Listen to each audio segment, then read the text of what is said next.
Somebody won't tell me the world is gonna roll me. I ain't the sharpest tool in the shed. Wow. Saw that?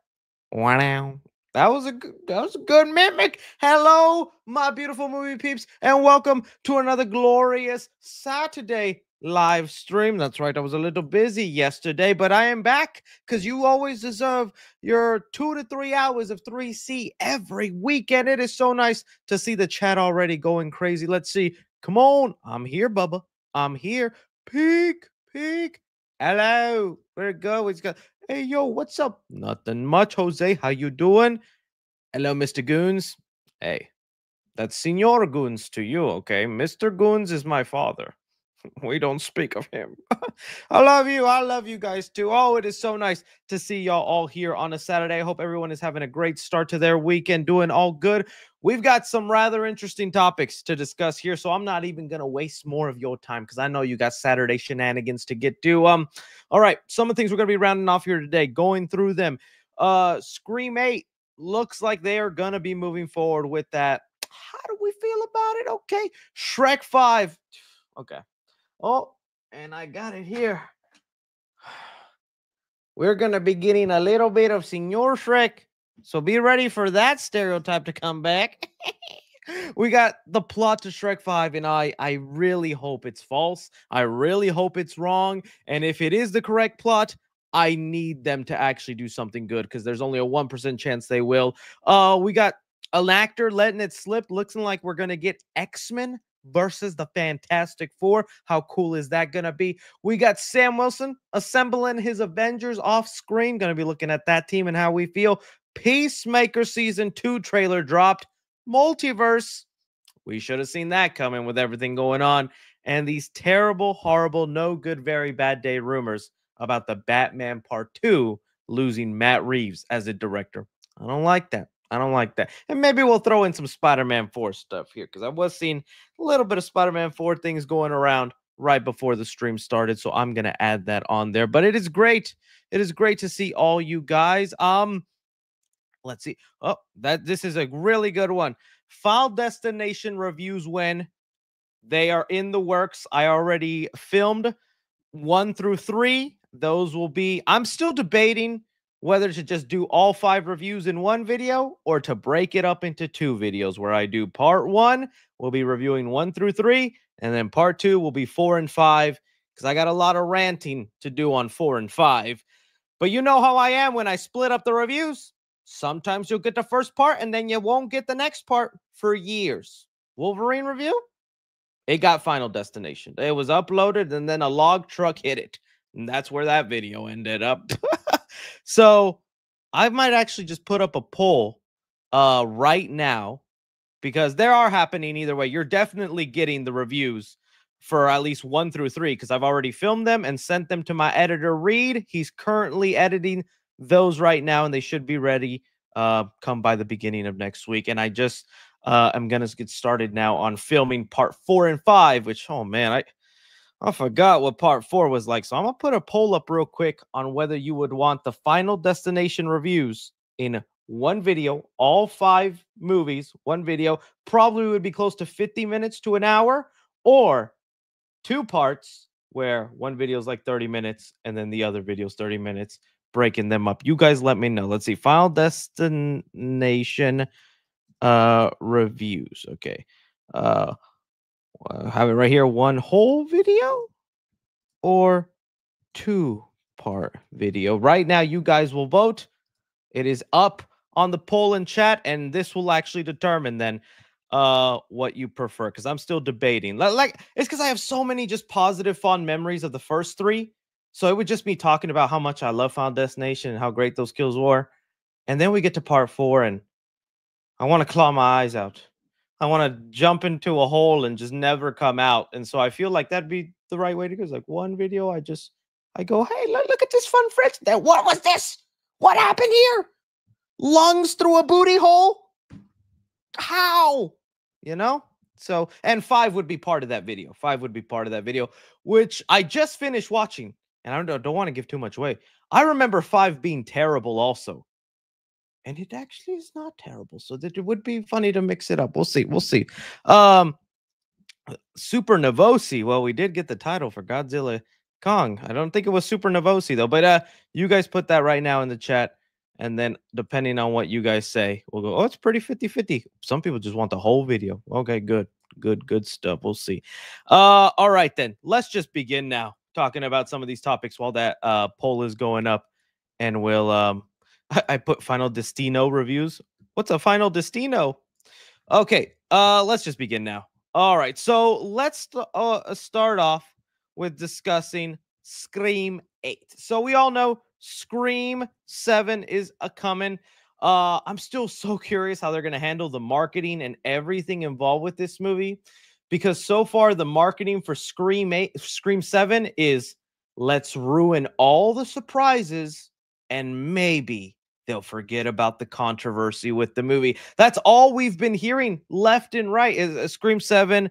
Let's see, supposed to be surprised. We had David Arquette, who again is got confirmed to be part of the movie. And David Arquette mentioned, yeah, his role was never supposed to be announced, his part in the movie. That was supposed to be a surprise. But remember, this wasn't a leak. This wasn't a scooper. This was the studio themselves who put it out there in an official journalist article with Deadline, Variety, all of them saying he in the movie. And then Matthew Lillard also was talking about how he was supposed to be a surprise also. We weren't supposed to know he was in the movie, but they're just letting everything go out there. And now the next tip of the barrel thing that's going on that I'm like, this has to be part of the marketing as well, is we got a report that was coming in through Production Weekly here, and even Daniel RPK, who's saying Scream 8 is going to be happening.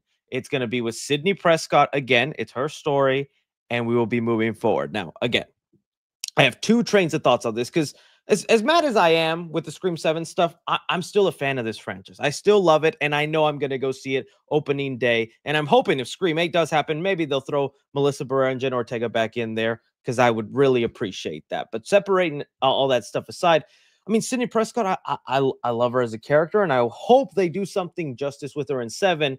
The only reason I would be like open to the idea of Scream 8 is now because Kevin Williamson is finally behind the chair, right? He's the director.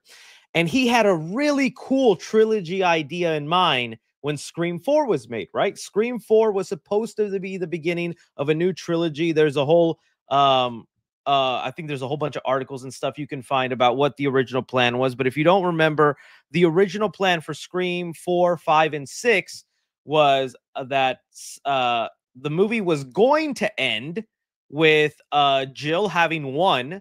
She thought she killed her aunt, Sydney, but instead she just like gave her amnesia.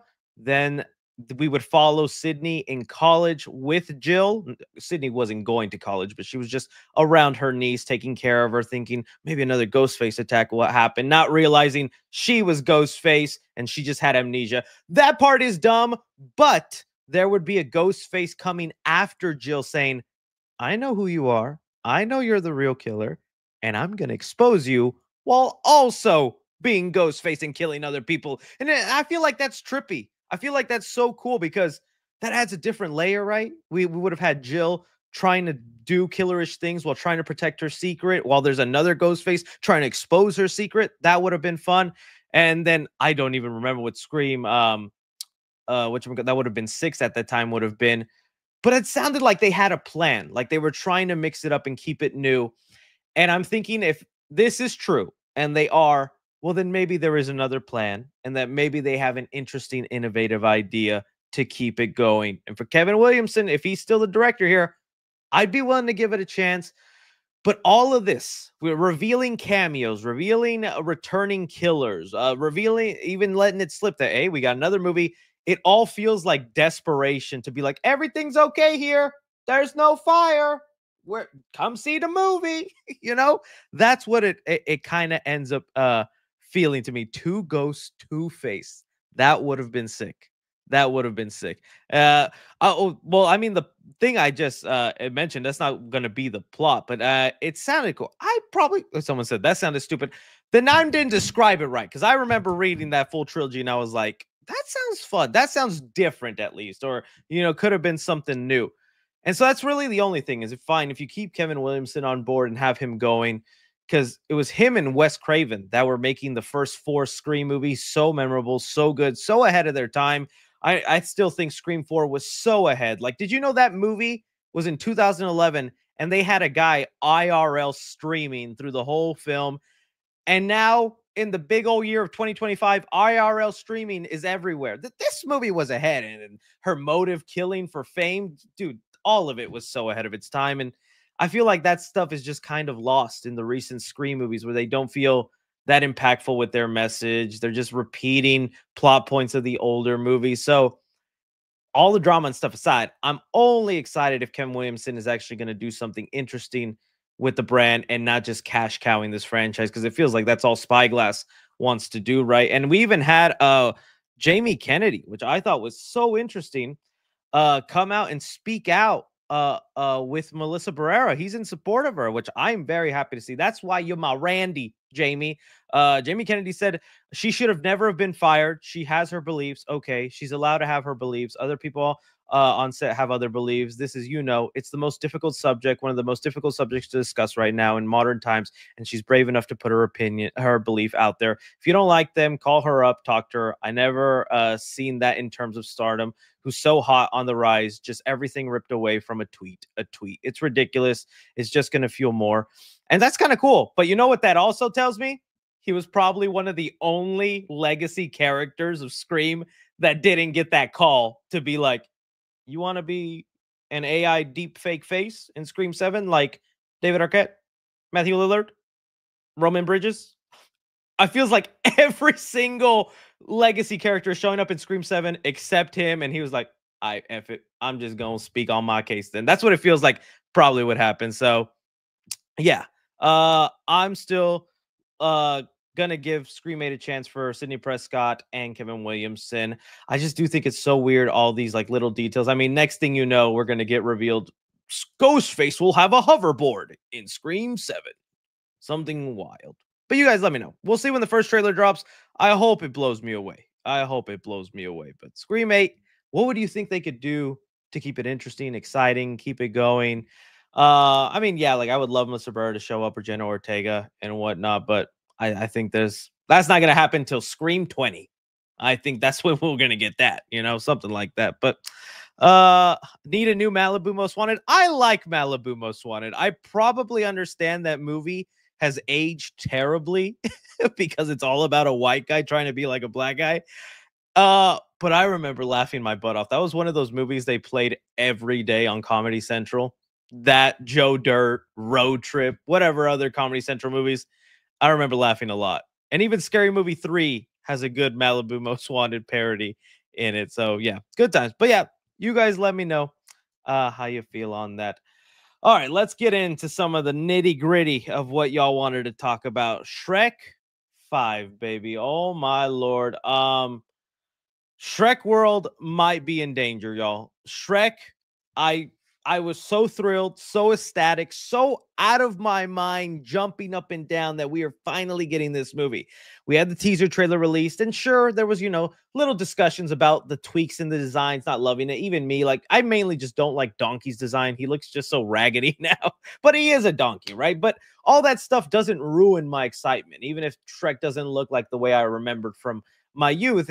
It's like, it's not a big deal. We're still getting that ogre back. We're still getting those characters, all the original voice actors. Zendaya coming in as the daughter now. I'm open to it. I really hope they don't fall into the stereotypical thing of, she's like, oh, Dad, why don't you just let me grow up? I can't be a little girl forever. Well, Fiona, she's trying to get out of here, and I don't like it. I don't know why Shrek sounds like he smokes packs of cigarettes for 10 years, but that's my Shrek. I've seen all the parodies. Like, it's a trend, and if the first trailer really does paint the picture that that's the main theme of the story is father doesn't understand rebellious teenage daughter, I will be a little disappointed. But I don't think as disappointed with what we just found out, what the actual plot of the movie might be. And oh man, here we go. So we had My Time to Shine Hello, who I want to reiterate. I understand in some cases they are not the most reliable, that they have become one of those people that just puts everything out there, hoping something sticks. I feel like lately they've gotten back on track and they've had more scoops that are proven true. But when it comes to Shrek specifically, they have been on freaking point. Let me just pull up some of these things that they've done. So I want to remind you, they were the first people to announce that Zendaya is in talks to be in Shrek 5. They were first, and it was actually because they announced Zendaya that they released the trailer early. The directors confirmed it. They said Shrek 5 teaser was going to come out this December, but because the Zendaya casting leaked, they put it out early. So I was like, that's how powerful this scooper was, that they got us the Shrek 5 teaser early with their scoop. And now they're scooping what the plot is. And oh my goodness, here we have it. Shrek's daughter, played by Zendaya, for some reason, practices magic and accidentally transports Shrek and Donkey to the real world. And now they must find a way back because she doesn't know the spell to bring them home. Okay. Give me a second here. Okay. All right. Oh, hell no, Holmes. What you doing to my Shrek? I don't like this plot, homie. I don't like this plot. What is this? What is that as a plot? No, man. Why? Okay, look. This could be one of those situations, and it has happened before. I'll give you a couple examples where on paper, this sounds like a terrible plot, or it just sounds like a plot that could go south so quickly, so fast. But I've been in this situation where I've read the plot of a movie on paper and I thought it was terrible. And then when I see the film, I'm like, oh, that actually turned out pretty well. I don't know why I was so worried. Spider-Man No Way Home. I remember reading that plot ahead of time where it was like, it's going to be Peter's fault. The multiverse collapses and he feels so guilty. He's going to try to fix all the villains and give them a new life. And I was like, that sounds so dumb. Why would I want to see a movie where he's curing the villains and fixing them? But you see the movie and it's actually like part of the message, and Aunt May, and with great power comes great responsibility, things like that. So there's could be more context to it that actually makes that version of the plot understandable.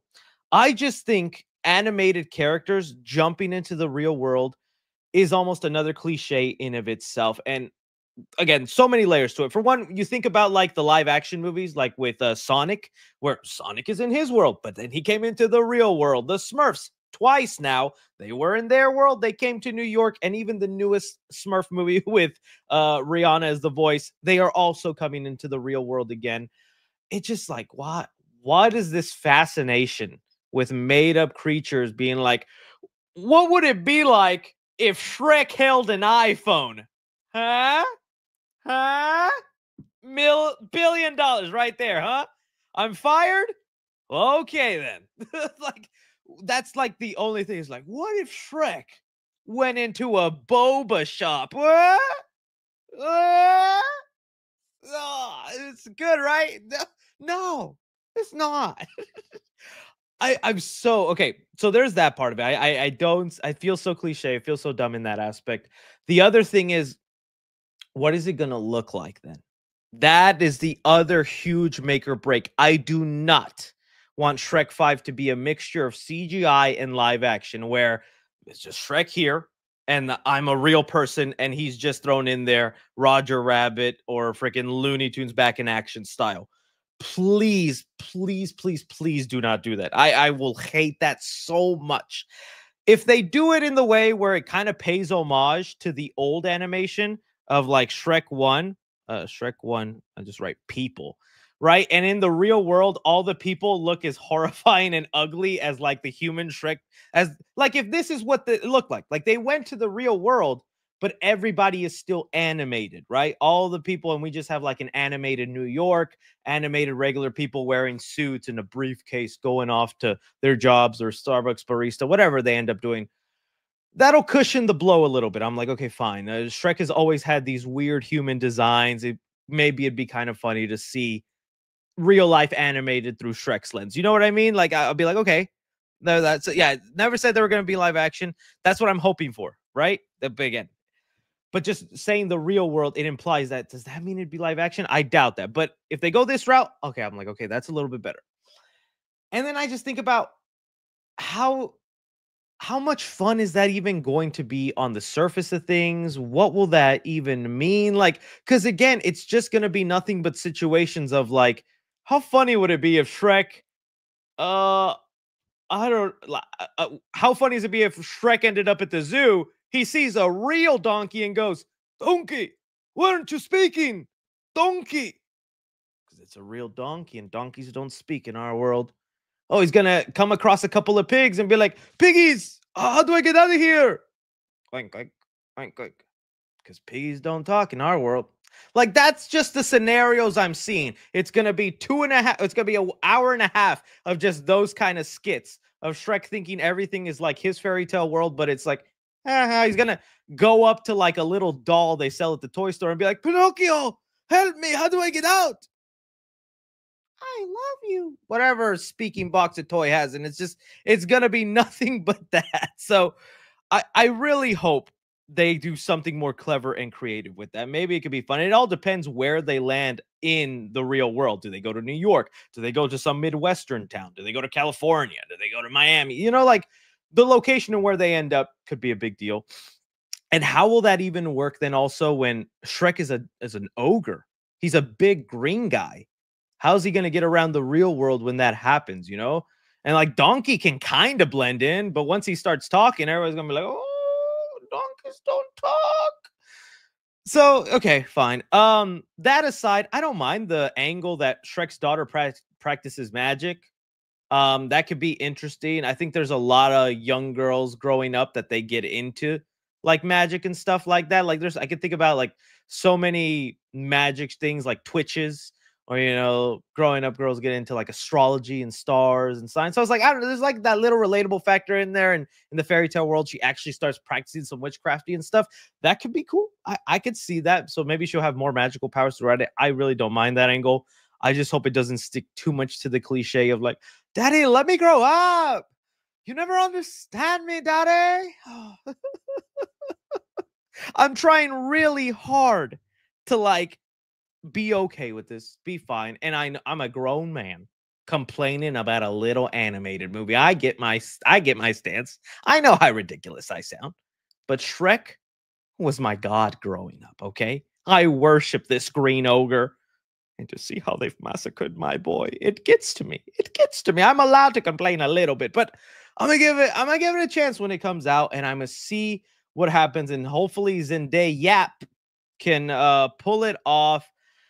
I just don't know. Like any other like theories about how this could work out, what scenarios and skits you can see them poo. And please, chat, try to convince me somehow that this will end up being good because doesn't that just like it just sounds terrible. It doesn't sound all that great. It sounds like it'll end up going just south and whatnot. And again, there's no room for the two brothers because remember it's triplets that Shrek has. So it's like well they're just going to be having their own separate adventure with Fiona, which actually that might be the funnest part of the movie. Is like while they're in the real world, we keep cutting back to Fiona bonding with her boys and she probably just has like a great relationship with them. That'll probably end up being the funnest part. Oh yeah, there we go too. That's a great question. How will they do the villain then? Really, honestly, that's a really good point because even My Time to Shine Hello, they mentioned that Lord Farquaad was coming back as the villain. And with this plot, that doesn't make sense to me then.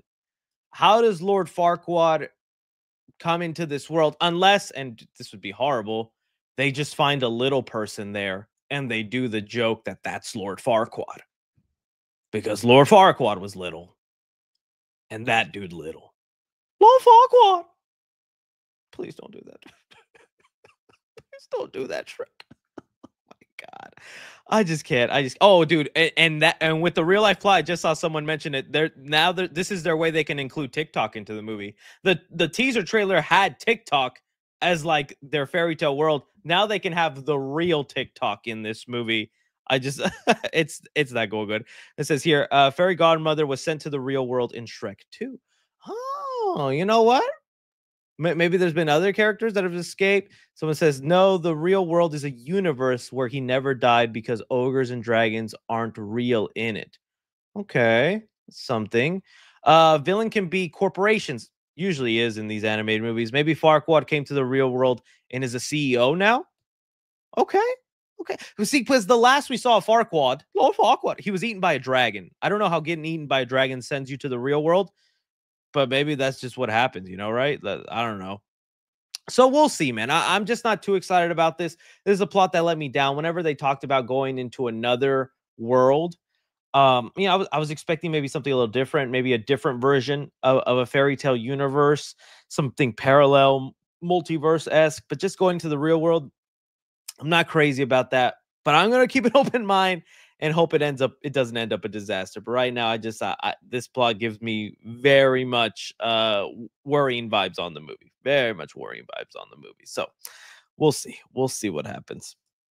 All right. So that's your plot for Shrek 5. Let me know if you're looking forward to it and what will happen. All right.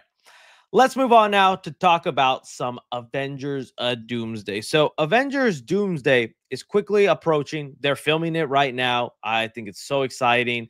Even more excited after Thunderbolts and that post-credit scene and everything going on. And, well, there's been some interviews with certain actors, and they've kind of let slip things that'll be happening. Well, first of all, we had the actor who plays Nightcrawler, Alan Cumming, who's also Floop in Spy Kids. Floop. Everybody remember that? I remember Floop. I can never do that F though. It's a very hard thing to master. But he basically let it slip that in the movie, it looks like he has a quick fight scene with Mr. Pedro Pascal, Reed Richards. During an interview, he said here, I'm sort of learning these fights. And I'm like, who am I fighting with? What? And they're like, you're hitting Pedro Pascal against the head.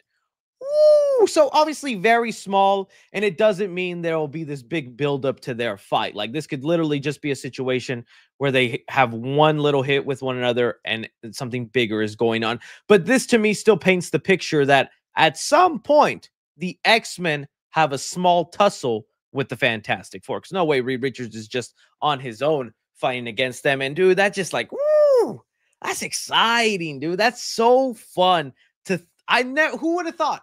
All the way you go back to the Fox X-Men movies, James Marsden, Halle Berry, Alan Cumming, all these people, that one day they would be fighting a third reboot of the Fantastic Four 20, almost 30 years later. That's wild to think about. And okay, let's try and put this scene in context, because all right, sorry if you haven't seen Thunderbolts by now. Even Marvel is spoiling that movie for you. So we're just going to be flat out with the post-credit scene of that. This is your warning. Sorry about that, buddy. But the post-credit scene of that shows that the Fantastic Four ship is coming to our MCU, right? And now there's been so many theories, so many people chatting, and all this time people talking, they've brought up really great points, because we all assume the Fantastic Four are on that ship, but it's like, what if they're not? What if there's more? What if it's only half the team? That's what I thought about too. What if it's only like the Thing and Sue in that ship, and maybe Reed and Johnny went to the X-Men world? So that'll give us also a reason to kind of like merge all the universes. Like some people have even brought out that it's Doctor Doom who stole that ship to go to Earth. There's all these theories. It doesn't mean the Fantastic Four are on there. It just means that that was their ship. And so the only way I think this fight happens right now is if they're going to the X-Men universe to help save Monica Rambeau, right? Because that's the other post-credit scene from the Marvels, where that ended with Monica Rambeau going through like a rift, and then she ended up in this X-Men universe where Mr. Beast Mr. Beast is there, and he's gonna give the X-Men $1 million, where Beast is there along with Photon, I believe is her name, in the X-Mansion. So maybe Reed, using his big old science brain, knows how to teleport multiverse to multiverse.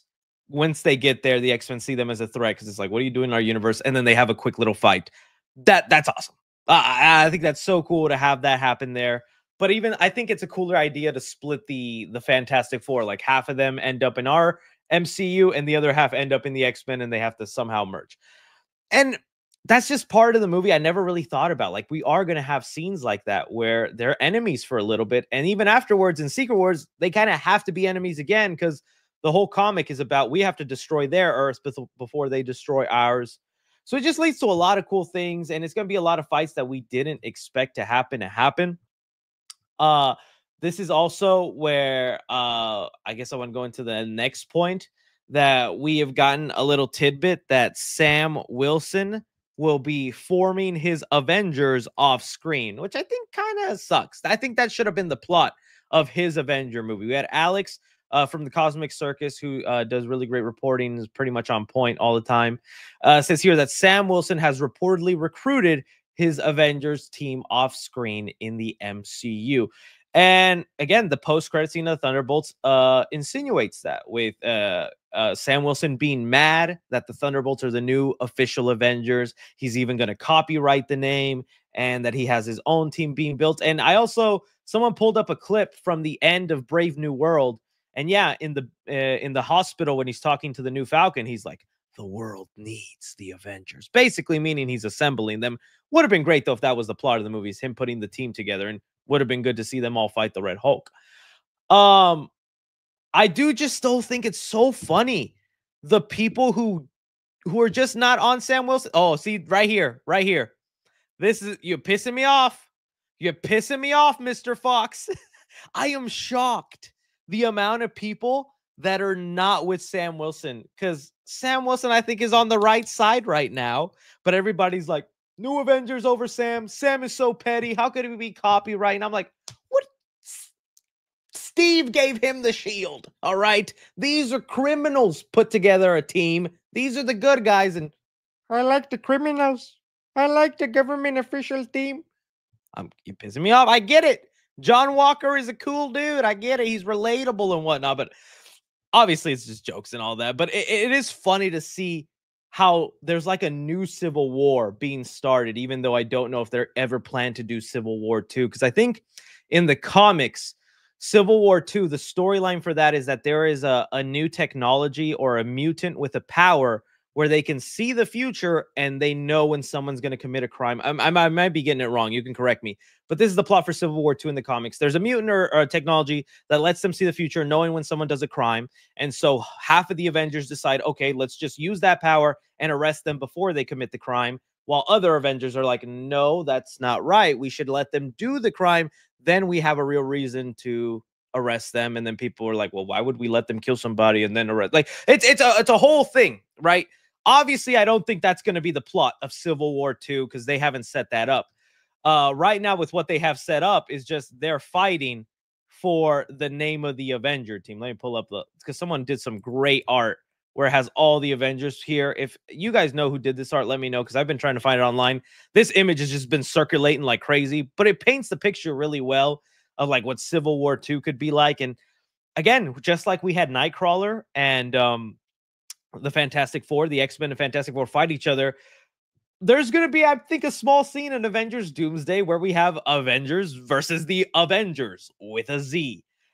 And that will be kind of interesting to watch. You know, I know some people put a lot of faith in the Thunderbolt Avenger team, especially because Sentry's there.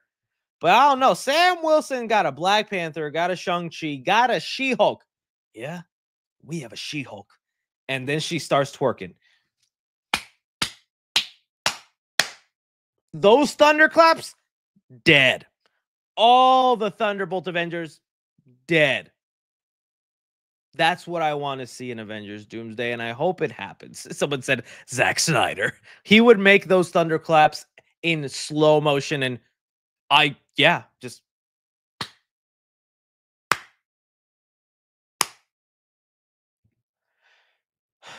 I don't even know what this channel's about anymore, guys. But I know exactly, right? That's my whole point too, is but they're fighting over a dumb copyright. You're right. So that's why I don't think that'll end up becoming a whole Civil War event where they actually make a movie out of it or a thing. I think it's literally going to be like a 5-minute, 6-minute small misunderstanding in the team. And it might not even be a direct fight. I think what will happen in Doomsday is they both end up showing up to whatever danger, the incursion, Doom, whatever, and they just are forced to work together, and maybe they're competing on who could save more people or who could do the job better. I'm not sure about that, but you know, I still just have my doubts on some of the things. Like, I'm just still not on board with Bucky betraying Sam like that. Like, I get that he sympathizes with them being criminals trying to be good, because he was brainwashed, but I just don't think he'd go this far to work with Val and everything he's doing. Some people say, well, he wants to keep an eye and make sure everything's fine. It's like, I guess, but I don't know. So we'll see. I do like the lineup though of who the Avengers for Sam Wilson's team are looking to be. Captain Marvel would definitely make sense, and he's Captain Marvel, She-Hulk, and all them. Yeah, that I think that's enough to take on the Sentry a little bit. Dude, Don Cheadle better be in there. We have gotten no confirmation of what's been going on with him. So that's what's going on right now in the Avengers sphere. I think that's fascinating and fun. We'll see what turns out from it. But I lead off to you guys. How do you think about it? We're still hearing rumors that Spider-Man might not be in Avengers Doomsday, and I'm just believing it a little bit more and more, especially with some Spider-Man stuff we have to talk about a little later in this stream. So we'll see. We'll see. All right, let's get into the next topic. So on to some DC talk for a little bit. We had a little bomb of a shelter, or just a big splash. Peacemaker season 2 trailer has dropped finally. It is so the way the DCU is getting started, because it's I complain about this every time, but even here we're gonna see some things. Because people saw this trailer for Peacemaker season 2 and they go, "Oh, that's a perfect explanation. That's how they're gonna bring Peacemaker into the DCU and explain it all."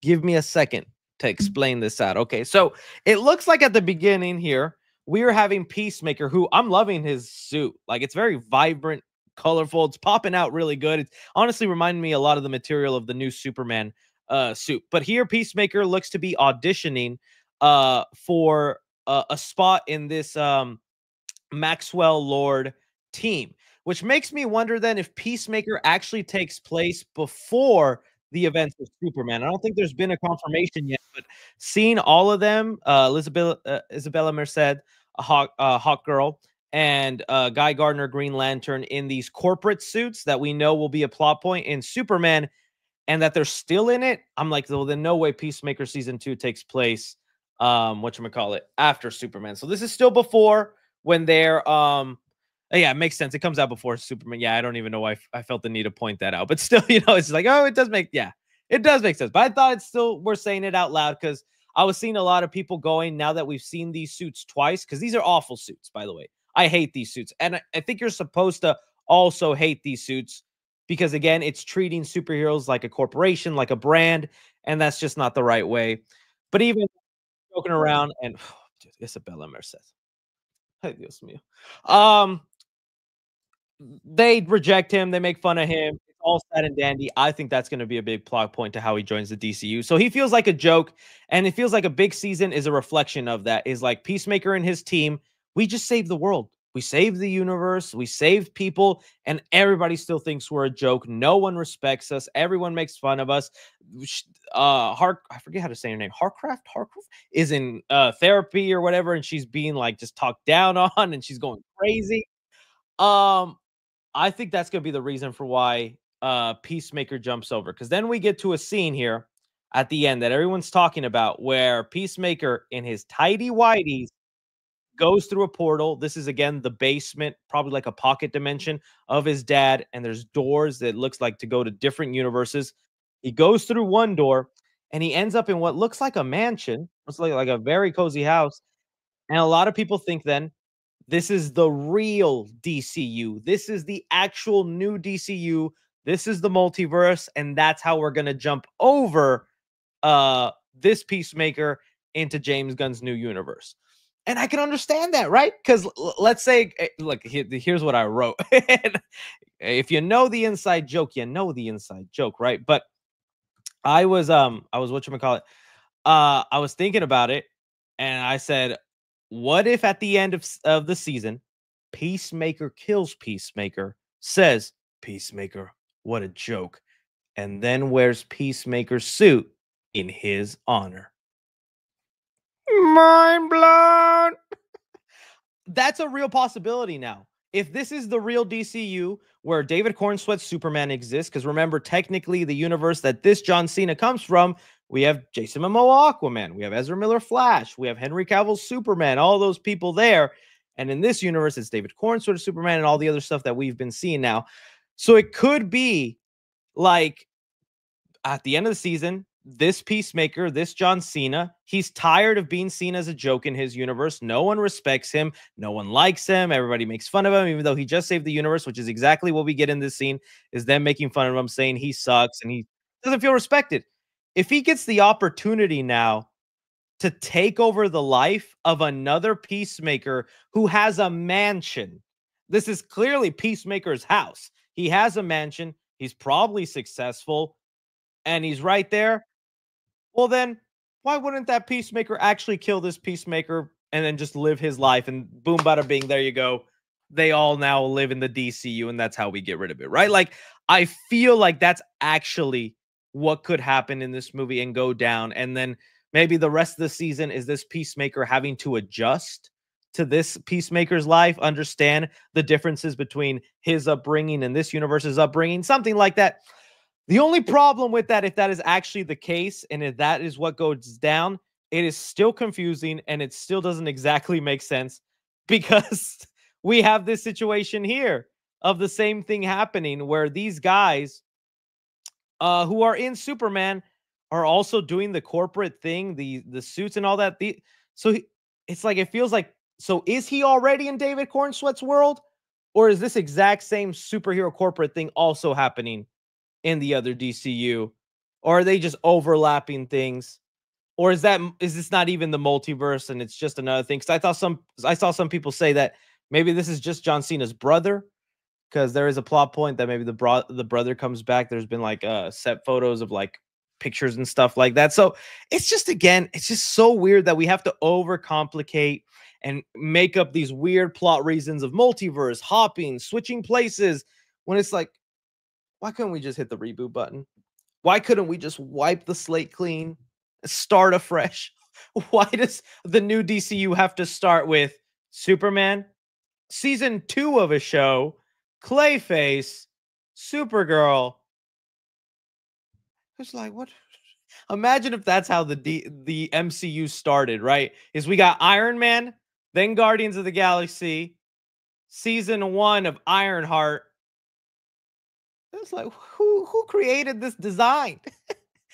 I'm being picky. I'm being a little weird. But honestly, other than that, James Gunn's probably going to cook. It's probably going to be great. I mean, the rest of it did look pretty fun and exciting. I am a little curious to see how they do that overall connectivity. And this scene was hilarious to me. I think this actor is so underrated and funny. And so he was making me laugh. He's like, yeah, dude, but what are those nicknames? So yeah, I'm looking forward to it. We'll see how it all comes out. But yeah, I think that's definitely how they'll explain the multiverse shift. Peacemaker just takes over DCU Peacemaker's life, because this Peacemaker probably still is an a-hole. You know, our Peacemaker from the DCEU has gone through a whole personality change where, yeah, he was an a-hole, kind of still is, but he's grown a heart. He feels more like a hero. He wants to do more. So I'd be totally fine with him taking over a-hole Peacemaker's life, right? So we'll see. We'll see, guys. We'll see what ends up happening. You guys let me know with that.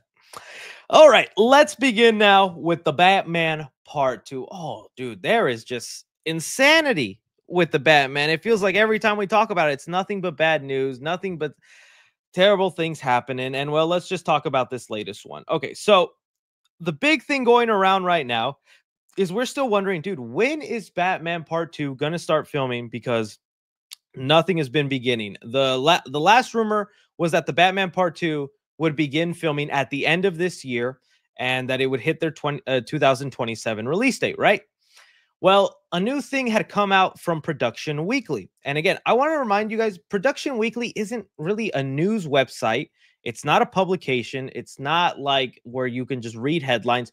Production Weekly is a place where you go to see what upcoming movies or shows and when they're being filmed. And so every, I think, week, they just update you with like, hey, this show will begin filming in June. It's got this director, this producer, and here's kind of a rough summary. Sometimes it's very accurate just to know when something is about to start filming for that reason. But also, since doing this, I've learned, and because I've made the mistake of using Production Weekly as like a real source. I'm like, oh, they have it here that this person is in the movie with this director, and here's the plot line. And I've been burned before with all of that turned out to be false. And instead, Production Weekly actually just uses rumors and theories online and just kind of implements them with the real information of when things will begin filming. So I'm just saying all that pre-test with everything going on right now because we got an update from Production Weekly that said now that the Batman Part 2 is looking to start filming not at the end of this year, but in a March of next year, which would be awful because we are just continuing delaying and delaying this movie. And the more we delay it, the more we are not going to hit that 2027 release date.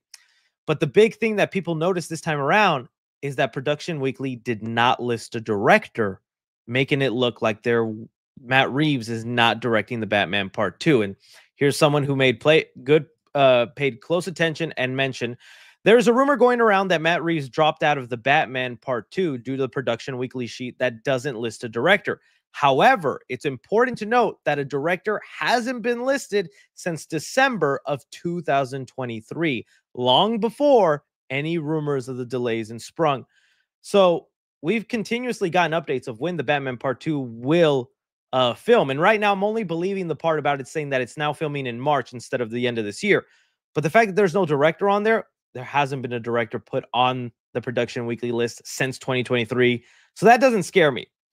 But this is now where I have to talk about some things that like John Campea has been bringing up. Okay. Most of you guys might know John Campea. He does, the movie news show and stuff like that. I still watch him from time to time, get a kick out of his stuff. And sometimes he has very good insight. Well, anyways, sometimes he also has scoopers and people that talk to him. And John Campea for the past couple weeks has been saying that he was told some personal information about Matt Reeves, something so personal he doesn't feel right bringing it up or saying it, because once John Campea says it, it will be everywhere and they'll list him as a source because he's gotten other stuff right. Don't forget he leaked the No Way Home stuff with the look at Tobey Maguire's dick, and boy did I look at that thing hard.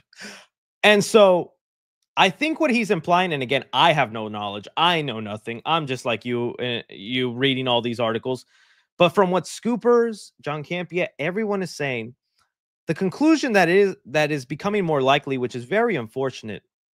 Someone said gun debunked. If someone can tag me on that, because I would love to see that then. Tag me right now on the 3C Films Twitter handle, the backup account, please. This one here. Here's the handle, so I could pull it up on the stream right now. Tag me on that. Anyways, as that's being put on there, back to what we were saying. The reason there's still all this back and forth and uncertainty with Matt Reeves and why he's taking so long to make the movie, what is the constant delay? Why is there no finished script? Now, why is there a worry that he might not direct, even though some people are saying right now James Gunn debunked it? It seems like a lot of people are insinuating that either Matt Reeves is sick, like because they said it could be like a Chadwick Boseman situation. Other people were thinking he was just going through a really rough divorce. Other people are saying that someone in his family is sick, like maybe a child or someone else, and that is really taking up his time. And so like that's the stuff where I'm like, dude, that's some heavy stuff. And all that I totally understand then why his mind isn't fully on the Batman if he's dealing with those kinds of things. It's just weird that we have to, not we don't have to, it's actually pretty spoiled and rotten that we are speculating on someone's life just so we can say Batman punched somebody, guys. But that's what it's looking like, and that's the understanding, and that's why I haven't made like giant video updates on the Batman Part 2, because I would just be like, dude, Matt Reeves, get over it, dude. Take a Tylenol and direct this movie, man. That wouldn't be right? That would be kind of wrong of me. Let me see if anyone's updated me on this James Gunn thing. All right, there we go. DCU updates. Oh, 2 hours ago. Awesome. So here we have it. Says lots of fun updates from James Gunn today. Yes, Matt Reeves is still directing. Well, let's see these then. All right, so here's some screenshots from James Gunn himself. It says, is Matt Reeves still directing the Batman Part 2? Yes. Huh? Okay, so to James Gunn, it's like, why are people even talking about this? Why is that still a worry? There you go. James Gunn debunked that. It says here, James, I want to hear from you this news to confirm. Has Supergirl really wrapped filming? Yes, it has. Okay, so Supergirl's already finished filming. That's an update. Another thing, how close is the film to being done? 90%. Superman? Oh, more than that. Just finishing some VFX and the sound mix. So, and yeah, I think the effects and everything of the look of Superman is looking good. Now that they have this many months out and the movie's almost done, Superman's going to look gorgeous. So the edits have done. How's it going with Peacemaker episodes you directed? It said, yes, it's what's called latched, meaning it's basically latched, but I'll move cuts around here and there, VFX or music comes in. I've finished all the Peacemaker episodes other than VFX and some score and some DI sound mixing. Okay. So there's some updates there. Good to know, though, back on the Batman Part 2 stuff, that Matt Reeves is still directing. Because, again, I was just worried with everyone bringing it up, but I was like, guys, this isn't even really official source. It's Production Weekly.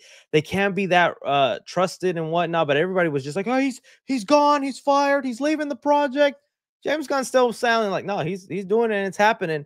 I think they're just willing to be patient with Matt Reeves with how long it takes. And even with whatever issues Matt Reeves has, he has a reputation in Hollywood for taking his time with this project. And I think the quality speaks for it. So I'm not that bothered by it.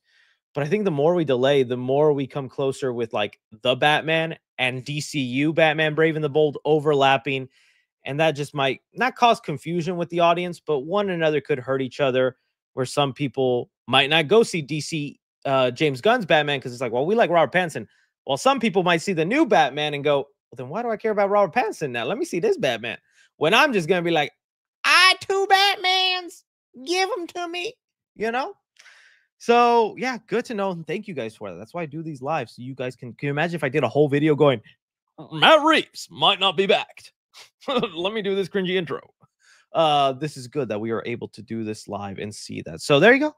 Don't worry about the Matt Reeves, but they're still saying we're going to find out some information about why Batman is still taking so long. So the only real bad piece of news we have is the possibility that the movie might not start filming till March. I think it could still hit its 2027 release date. But man, if we don't start any cameras rolling by the end of this year, it's like, what's going on? We might get an update on there. So we'll see. But you guys, let me know your updates on that. Okay. Batman, more like Grandman. It is crazy how long it took in between sequels to get that happen. All right. Let's move on. We had some Spider-Man stuff come up. I just kind of wanted to touch upon it real quick. All right, so Spider-Man, brand new day. So these kind of just came up as I was scrolling on the internet, and this is coming from this source called the Redacted Guy. Who, okay, no offense to this guy or anything. I'm still having trouble figuring out their accuracy because, again, Redacted Guy, if you're watching it, nothing against you. I like what you do. But I do remember one of the last things this guy said was that Sony was about to sell the Spider-Man rights. And I'm like, I don't know why they would say that, because I doubt they're doing that. And of course, that never happened. But a lot of other people, other scoopers I really trust, seem to repost their things and talk about it. So they might, I guess there's something that this person to see, like, because even Daniel RPK is reposting them, and Daniel has shown reliability. So I'm taking it with a grain of salt, but this is what they're kind of posting right now. Some updates concerning Spider-Man Brand New Day, and I do like the sound of these updates. So let's go here, starting from the beginning. It says here that Marvel Studios has concept art of Daniel Wu as Mr. Negative. I don't know who that is. Let me just see. Daniel Wu. Okay. Or did you mean Daniel Wu? Sorry, he must have, the I and U on the keyboard are next to each other. Okay, that he might end up being Mr. Negative. So they have concept art with him. Just remember, concept art doesn't mean that is the actor they will get. That's just sometimes the model they use to make their concept art. Okay, but Mr. Negative could end up being the real villain. And we did hear weeks ago from Daniel RPK that they were trying to cast an Asian actor for a big role. And with Feast looking to play a part in this movie, if Tom Holland's Spider-Man is working there in honor of Aunt May, having done so much work there, I would like that. I think a Mr. Negative story would be interesting. It says here, Daniel Wu is currently the front runner for the role, but a decision hasn't been made yet. Peng Zhang is the fight choreographer of Brand New Day, best known for the choreography in Shang-Chi. Dude, that alone has me hyped, because Shang-Chi had some great fight sequences, and it was one of the things that really made the movie stand out, especially that bus fight scene. I love the martial arts implication and all that stuff with Shang-Chi. Now knowing that this director with Spider-Man, and although Spider-Man isn't martial arts centric, I still think there's a lot of cool things he could do with that fight, because even the end battle felt something straight out of an anime, right? Like that final battle with the rings and him almost swinging around doing stuff. I think we're finally going to get back. I think Tom Holland's finally going to be getting some really good swinging sequences in New York. The fight scenes are going to feel a lot more memorable again. I don't want to throw shade at John Watts because I met the man in person and he is really nice. So my John Watts hate days are over, but I still would like flair and style now thrown into the Tom Holland Spider-Man movies. From there, he said, Destin Daniel Cretton's one condition to taking on the film was getting rid of the multiverse plot and soft rebooting Spider-Man in the MCU.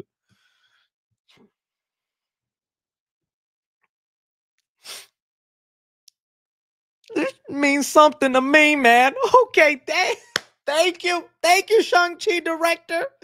I would have, I would have been there opening day, 10 tickets if Toby and Andrew showed up in the next movie. Of course. I love those fellas. I like to see them interact and hang out.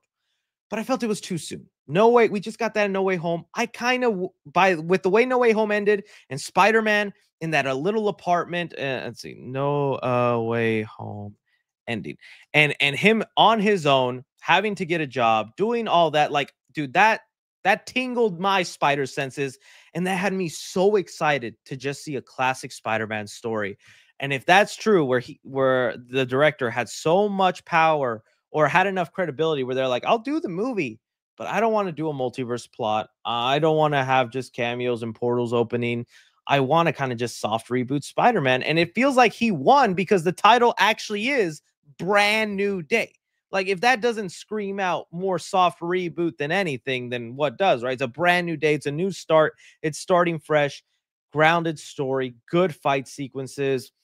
Dude, I'm getting very excited for this movie. And I can't believe I'm saying that as someone who's fine without Toby or Andrew being in it. But for the Toby and Andrew people, they also have here, the film will be far more grounded with emotional depth. I love that. The other Spider-Men were originally going to appear, the multiverse version of the film will be making the return to Avengers Secret Wars. That's what we've been hearing, and I'm fine. See, because like that doesn't mean we're never getting Andrew and Toby again, and we still have Spider-Man 5 and 6 to get to someday. I think you could fit them in there one way if you would like. Yeah, have them thrown in Secret Wars, and they can interact with Hugh Jackman or Cyclops or any other characters. Yes, that would be fine. In Spider-Man, we know Peter Parker will definitely be in Secret Wars if he's not in Doomsday, like remembered. But dude, if these are true, I am so happy that this director got on board, that he put his foot down and said, "I'll do it, but these are kind of my conditions." And hopefully it's a win. I'd be so sad that it's a situation where we as fans, maybe I don't want to speak for everybody because I'm sure there's some people who would have wanted the multiverse story, but we as fans, I think there's a good chunk of us that just wanted this grounded story. I hope it still ends up making a lot of money and doing well, and they do something crazy with it. Because if it doesn't make, I don't think it's going to make close to No Way Home money, but if it doesn't at least crack that billion, oh, Sony's going right back to that multiverse stuff. They're like, okay, you wanted your grounded, you got your grounded, and now you're grounded, and you're taking this multiverse story because that's what makes us the $2 billion. Because that's what No Way Home almost, I think it did crack 2 billion during the pandemic. That's what's wild, dude. It was during the time nobody was going to the movies, and they still cracked 2 billion. You gotta understand that's why Sony was fighting for a multiverse story. They saw those dollar figures and were like, we lost that on Madam Web and Morbius. We got to earn our dollars back. So yeah, I'm happy with this. Again, I just hope it's true. Take it with a grain of salt. But I feel like with Brand New Day, this director, little things we've been hearing, it seems like that is the case. And ooh, exciting, man, exciting. We'll just see if that casting does end up being Rio Morales, because we had that Spider-Man Brand New Day cast member added on, and there's just a lot of people thinking that it does mean that this is the mom of Miles Morales just because she's of Puerto Rican descent, which maybe maybe I want to say no, but it would be interesting if that's where they lead on. You guys let me know though if you like this, if you like the sound of this, or what you think. Pop it down below and Papa will read it. All right, good stuff, good stuff. Okay, guys, that were our main topics for the showy show. I know some of y'all probably want to get to the Reddit, so we'll do a little bit of Reddit, and then we'll get into your viewer submitted questions. Oh! Why is this the first thing I have to see? I'm glad you guys like that. I hope you guys watched the Godzilla and Kong video I made. It was definitely a treat. Oh, dude, I love this marketing for Final Destination. Did you guys see the other thing they did? So, okay, maybe this will be its own clip, but the marketing for Final Destination right now leading up is so good. So we have this billboard that has all these dummies like if they died and splattered on the wall. So smart, so clever. I love that. They also had, let's see if I can pull it up. Final Destination log. They had actual log trucks. Yep, driving around the city with their logo on it, scaring people. Yeah, dude. Rewatching the movies, and the second film, that log truck scene is done so well, and it holds up good because it's a good use of practical and CGI. So I love that they were doing that marketing, and then the 40x video that they popped out. Woo, that was funny. Let me see if I can find the video they did. They put together a video of what it would be like if you go watch 40x Final Destination. Here it is. And this is so clever. So when you go watch Final Destination Bloodlines, this is what you're going to get. Extreme immersion into the movie, stabbed, neck cut. I love this part because this could actually happen in a movie. Just fold it, pipe through the head. It's what I paid for. Give it to me. I asked for this. Such clever freaking marketing, man. That's so cool. I wish we would see more inventive marketing like that. I'm very excited. I think this movie's going to make a lot of money. So you can count your butt. Final Destination 7 is for sure happening. Let's just hope this one is good because I've seen pretty good reviews, but I've seen some people go, it's all right. I still think it's going to be one of the funner Final Destination movies. So yeah, dude, that's some great marketing there. Hey, Fart the Clown. Any news on Terrifier 4? Not right now.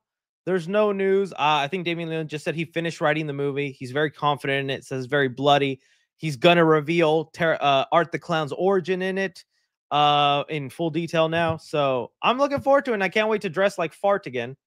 What is this? Oh, hey 3C, what's your opinion on the Switch 2 and Mario Kart? Dude, I never told y'all. I struggled to get a Switch 2. Whenever pre-orders went up, I missed all of them online. So then your boy actually went to a GameStop to get it, waited in line 3 hours, and they sold out 2 people away from me. And then 2 days later, they restocked on Walmart, and I got one. So I was like, yes, I got to Switch 2. So yeah, I'm mainly excited for the Donkey Kong game because I love, I love me my Kongs. So I got to play that.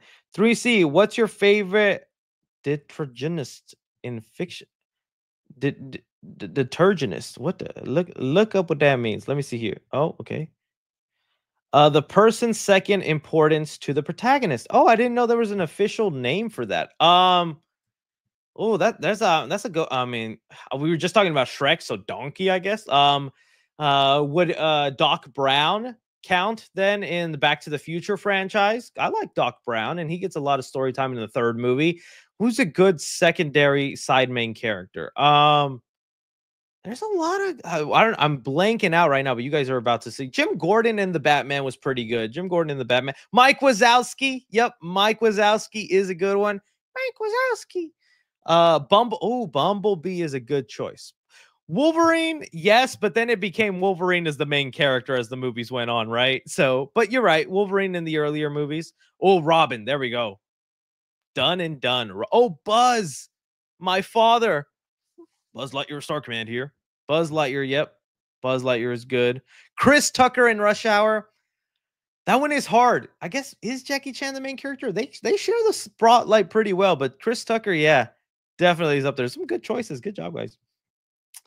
Unk status 17 years ago. Dang, dude. 17 years. I remember seeing this in theaters. This is the one I saw. I don't even know. How did my dad know it was going to be a big hit?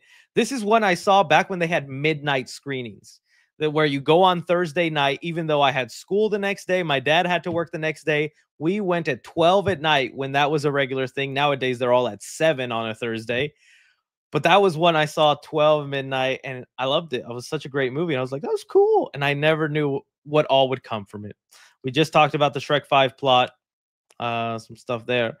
Dude, I don't like this new season. I was like 3 episodes into you and I just stopped. I didn't. I don't like this new season or the ending. I'm gonna power through, but it's gone downhill, that show.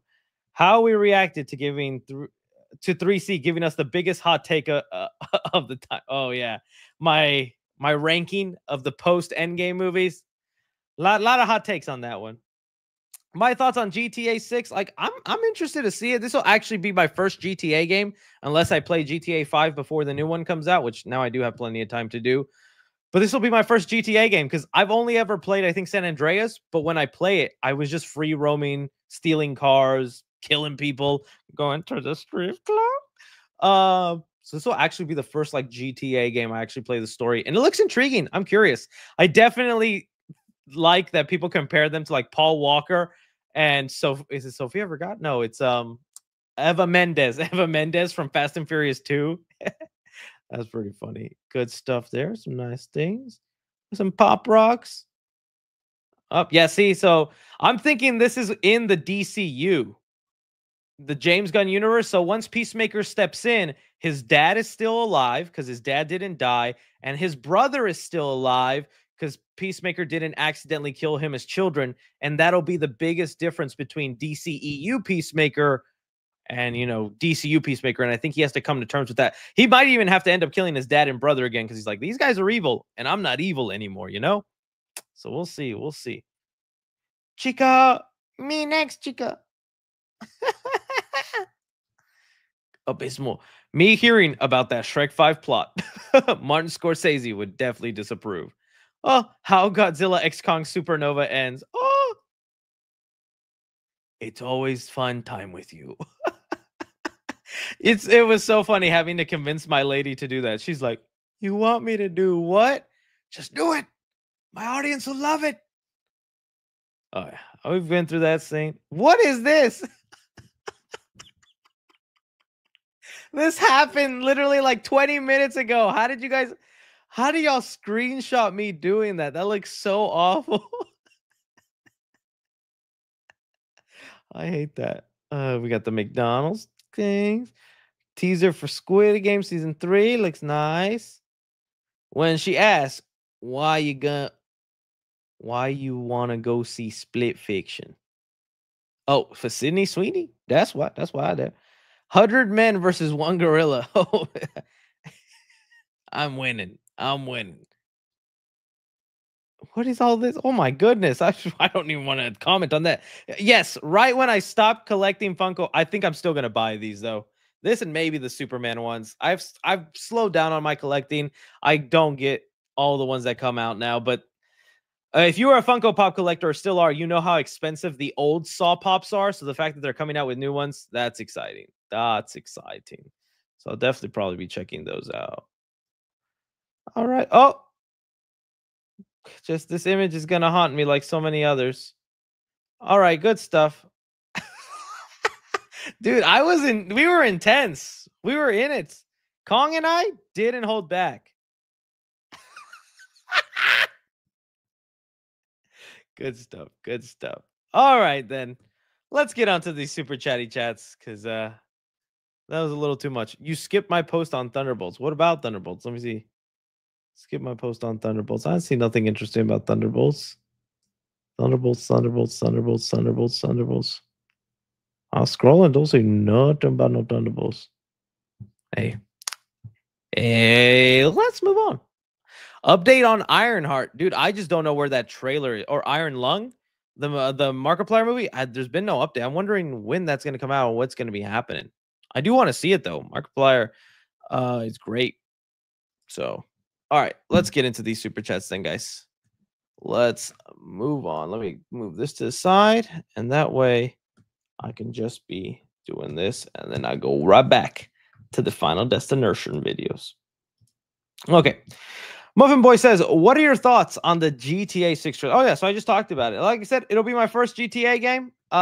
It looks good. The graphics are impeccable. I hope the storyline is good. So, yeah, Papa is on board for that. Papa is definitely on board for that. All right. We have here, the Pick Mini person says, thank you. Thank you, Sal Saperstein. You are fantastic. Yes, if you have not watched the studio, dude, the studio is so great. I love that episode. That episode was hilarious. Not this one was good too, but this one when it dealt the Golden Globes, that was a good episode. But the Kool-Aid one with Ice Cube, oh, that one had me laughing so hard because I bet you that an exaggerated version of that does happen in the boardrooms where they're like, we can't cast a black man as Kool-Aid, and then it just spirals and goes on. That was such a funny, great episode. I loved it. I loved it. All right. Ghost BC Fan 1 says, did you see the FNAF Dead by Daylight from yesterday? Oh, yeah, I did see that. I thought that was pretty cool. They're going to add in, let me see here. Dead. Oh, whatchamacallit? Dead by Daylight. They added in the Yellow Rabbit and Springtrap into the game. Yeah, I thought that was pretty cool that they managed to do that. Matthew Lillard is now in the game twice. That's pretty funny to think about. And the costume, yeah, it looks pretty good. Looks pretty good. Honestly, I think when they get done with the FNAF stuff, I would love a prequel of just focusing on the slasher version of the Yellow Rabbit, even if it's another actor, a young Matthew Lillard lookalike kind of guy, just slashing around in this suit, because that's just such a fire design for a slasher. And I hope they do a lot more with it in this next movie, but we'll see. Yeah, I thought that was awesome. That was really cool. That was really cool. That Shrek 5 plot better not be real. Oh, I agree, homie. It better not be real. I'm gonna be very disappointed if that ends up being the case. Let's get here. Hi 3C. If you were to die by a Final Destination death sequence, what do you think those chain of events leading to your demise would be? I actually finally have a good idea for a cringe tro. I was gonna put it in my reviews of the Final Destination movies, but I think now I'm gonna save it for my opening of the Final Destination movie, the new one. So you're actually gonna see how I would die. Don't get too crazy. It's a little something I came up with, makes no sense whatsoever, but I thought it was perfect. I thought it was perfect. Other than that, if I had to give you a different real world answer, I don't know, man. I stay home a lot. I'm a homebody. I don't like going out. I don't like stepping out inside the sun. So honestly, if you guys see how terrible my cable management is under this desk, there's gonna be a fire one day. Knock on wood. I need to get my cable management in order. So it's gonna be all these lights and electronics just one day. What was that? Just exploding on me. I Love Movie says, do you know Dev Patel is making another action movie called Peasant with A24? Sounds very promising. Oh, I love Dave Patel. So it's called Peasant. I have not heard about this. A24. Monkey Man was pretty good. So, and Dave Patel really does work as like an action star. He pulled that off well. So action thriller. Oh, it's set in the 1300s. Whoa. That's kind of crazy. It says here, it follows a shepherd who goes on a violent mission to take down a mercenary knight after they attack his village. John Wick in the 1300s? Why not? I'm down for that. I'm down for that. How would you rank the Phase 5 villains? Ooh, well, first I need honestly, I don't even know what Phase 4 and Phase 5 start and end. I used to be so good at that with the first three phases of the MCU, as I could tell you what phase each movie was in. But 4 and 5 feel so jumbled and out of place, I could not even tell you what the movies are. So let me see. MCU Phase 5 movies. What are those? Okay. I'll just give you the top 3 of those. So the Phase 5 movies. Let's see. What are those? Okay, here we have them. So these are the films. I'm not going to go into the Disney Plus shows because those aren't real. Just kidding. But okay, we had Ant-Man, Guardians, Marvels, Deadpool, Wolverine, Captain America: Brave New World, and Thunderbolts. Okay. See, the real answer should have been Kang the Conqueror, right? Because he was supposed to be the big bad of the universe. So you would think they had such a big splash, a big opening for him, but Kang Dynasty did not really give me a lot of faith that, Quantum Mania did not give me a lot of faith that Kang was going to be this huge big bad when he got defeated with ants at the end of the movie, right? So I wouldn't put him. I honestly think it's going to be the, what's the name of the villain in this one? And it was High Evolutionary. There it was, the High Evolutionary. I think he might be the best one. He was really sick and sadistic. I hated him, which I think is what you're supposed to want for a villain. Not where it's like I hated him as a villain. I hated him and everything he did to Rocket and his plans and visions. Really good. The main second place, I guess, would go to Deadpool and Wolverine. I just thought it was like standard MCU villain. Just like I had some good moments, did some all right stuff, kind of creepy things. I did thought it was kind of freaky the way she could put her hand through your face and stuff like that and like hold you. That was wild. Thunderbolts is hard because technically the main villain is Val.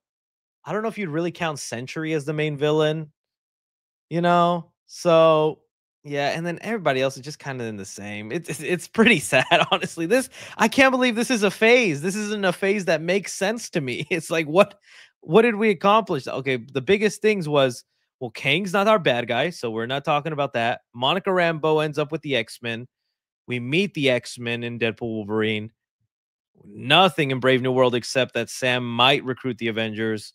We have our new Avengers. I don't know. I'm excited for Doomsday, though. I'm excited for Doomsday.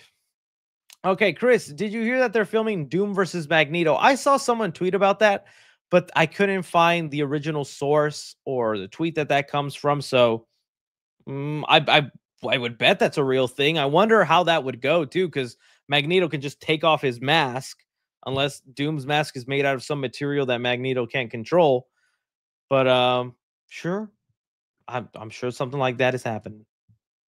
Muffin Boy says, today's my birthday. Happy birthday, Muffin Boy. Can you wish me a happy birthday since you didn't do a live stream for the new Avengers? Do you think you will do one for Fantastic Four? Yeah, I just didn't do one for Thunderbolts because one, it's actually not getting as much money as you would hope for at the box office. Thunderbolts is getting good reviews, but the box office is not looking all that promising. Even I think Brave New World has made more money in the time frame that Thunderbolts right now is making.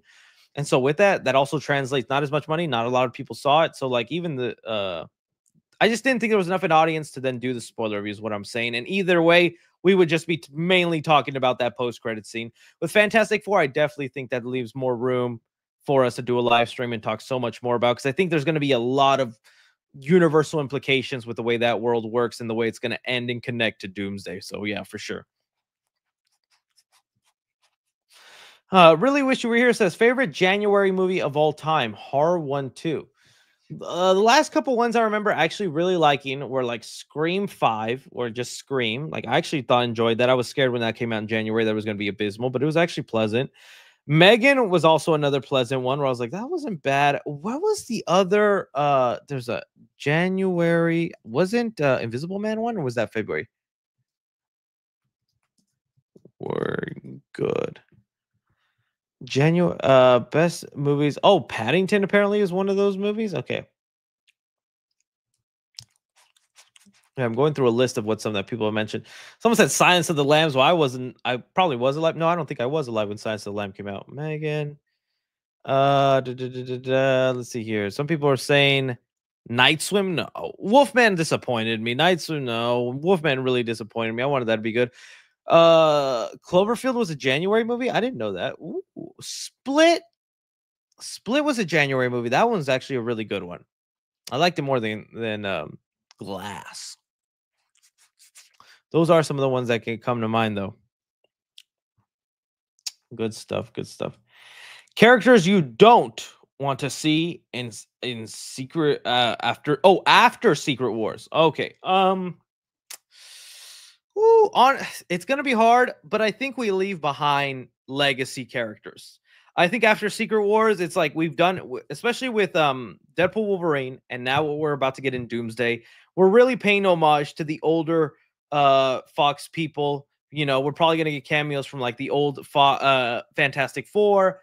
We're gonna get cameos for, well, it's already confirmed, all the characters from the Fox X-Men movies. I love all that, but once Secret Wars is over, I kind of want to be done with that. I don't want to keep relying on, hey, remember this actor who played this guy 20 years ago? He's gonna come back. I think all that should be done. If we don't get the Daredevil with Ben Affleck cameo by Secret Wars, then don't ever do it, because it's already time passed, right? Thomas Jane as Punisher, would love to see him.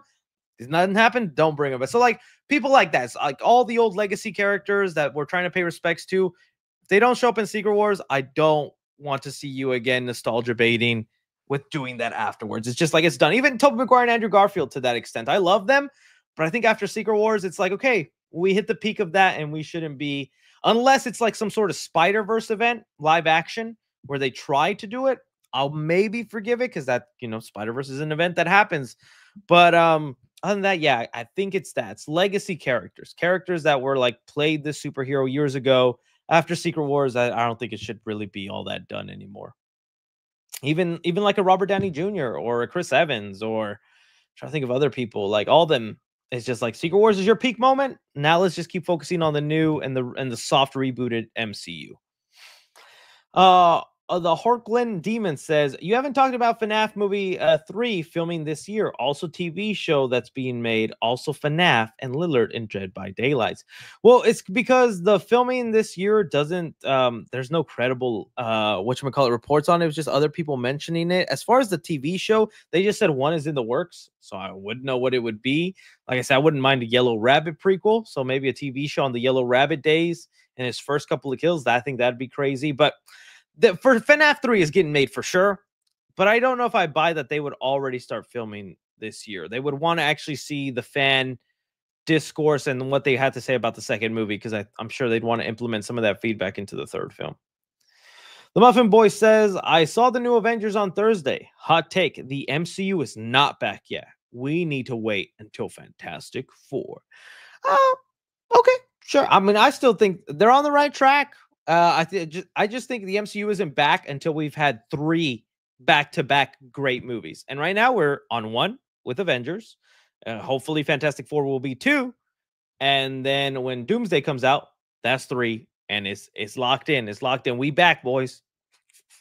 Master Shifu says, did you know there's a popcorn bucket Discord? They get leaks up to months early. They are released. Ooh. Well, I follow the popcorn buckets on how do I say it? On Reddit, and they seem to post ahead of time good enough. So yeah. That's yeah, but if you want to invite me to that Discord, I'll get in there. Teach them my bucket game. David Hernandez says, Paul Rudd versus Ralph Macchio. Who aged better? Honestly, I think Ralph Macchio right now. I still like Paul Rudd. Paul Rudd's still great and is looking nice. Ralph Macchio, he's aging pretty dang well for his age. Logan says, 3C lore on videos you deleted or got removed on the channel. The only time I really, if it's not a copyright thing or like a thing where like, it got copy striked. Okay, I'll say 2 things, 2 of them. Okay, so one of them was, and I've mentioned it before, where it was like the day before Comic-Con. It was the day before they announced Avengers Kang Dynasty. Kang, not Secret Wars or Doomsday. Back when it was Kang Dynasty, before they announced Kang Dynasty and Secret Wars, like the day before that Comic-Con, somebody found the lawyers at Marvel. They copyrighted a bunch of names for upcoming movies. And so I was like, oh, this is exciting. Let me make a video on that and see what they have planned. Once I posted that, within like an hour, I got an email from someone at Marvel saying, hey, if you don't want to be blacklisted from coming to our early press screenings, we need you to remove that video. And that's like the only time I'll hear from them. Okay. They don't do that if I make a bad review of a movie. If like, oh, you saw, I said a lot of crazy stuff about Brave New World. I gave my bad reviews on Thor Love and Thunder. They'll never email me to be like, hey, Chris, you said a bad review. We're not going to let you come back. People think that happens. That doesn't happen. They still invite. Sony still has me on their list, and I trash Morbius. I trash Madam Web. I trash Craven, and I'm still getting invites from them. So they understand. They know. But things like that, that's like, dude, that's a little crossing the line. Can you delete that? So I did that. The Minecraft leak, that was that was just a copyright issue of something that was ahead of time. But so that one I deleted. But the other one is one that pissed me off and I haven't even talked about with you guys. And this is where I would definitely caution then upcoming YouTubers or people who want to do stuff. Really pay attention to what you put in your thumbnails and all that. So I had the weirdest thing happen where a couple months ago, I got a notification on my phone. And it said you've gotten a copyright strike. And a strike is different than a copyright claim.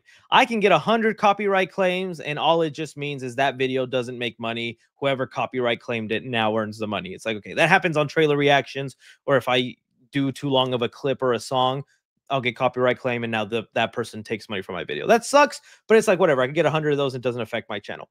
A copyright strike, you only get 3 of those, and after the third one, your channel's deleted.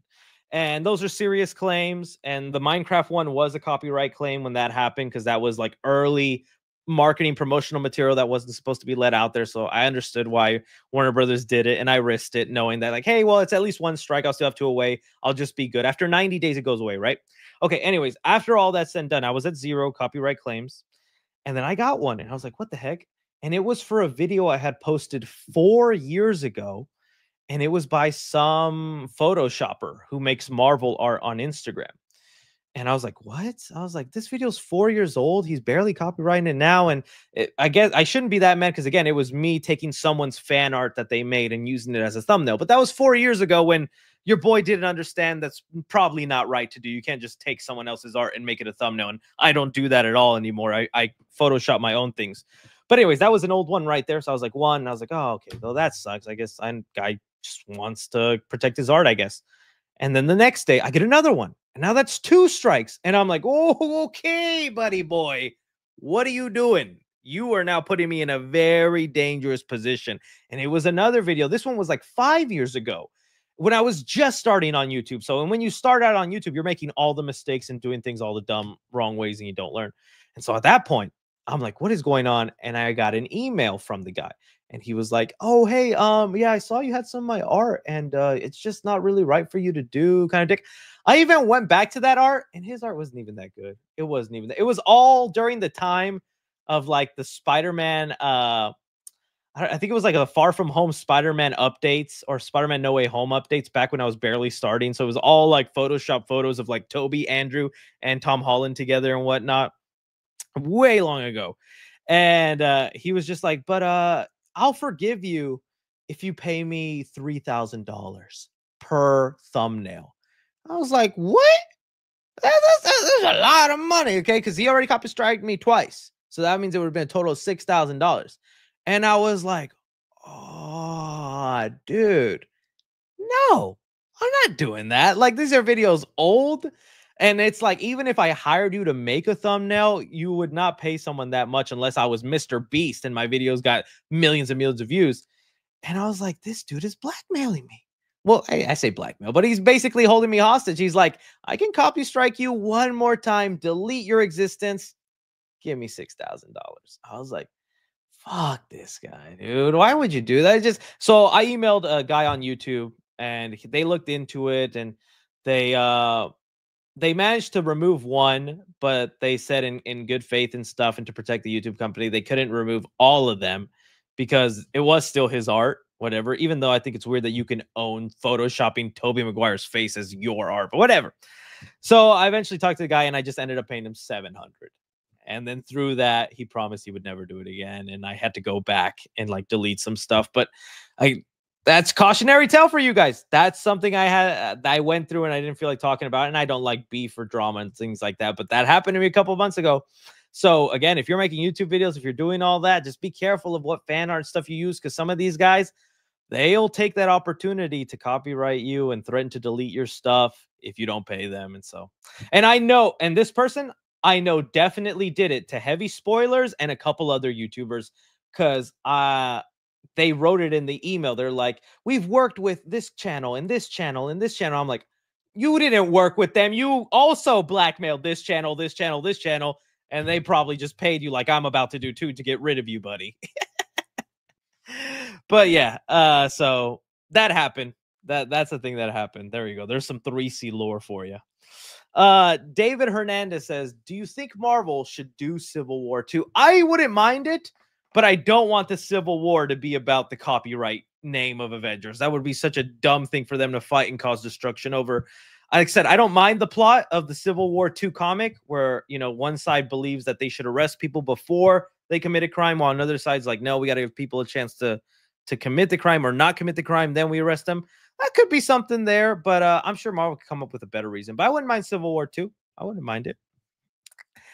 Dead by Daylight and FNAF thoughts. I think it's cool. I think that suit's awesome. And I'm glad Matthew Lillard recorded some lines for that. So yeah.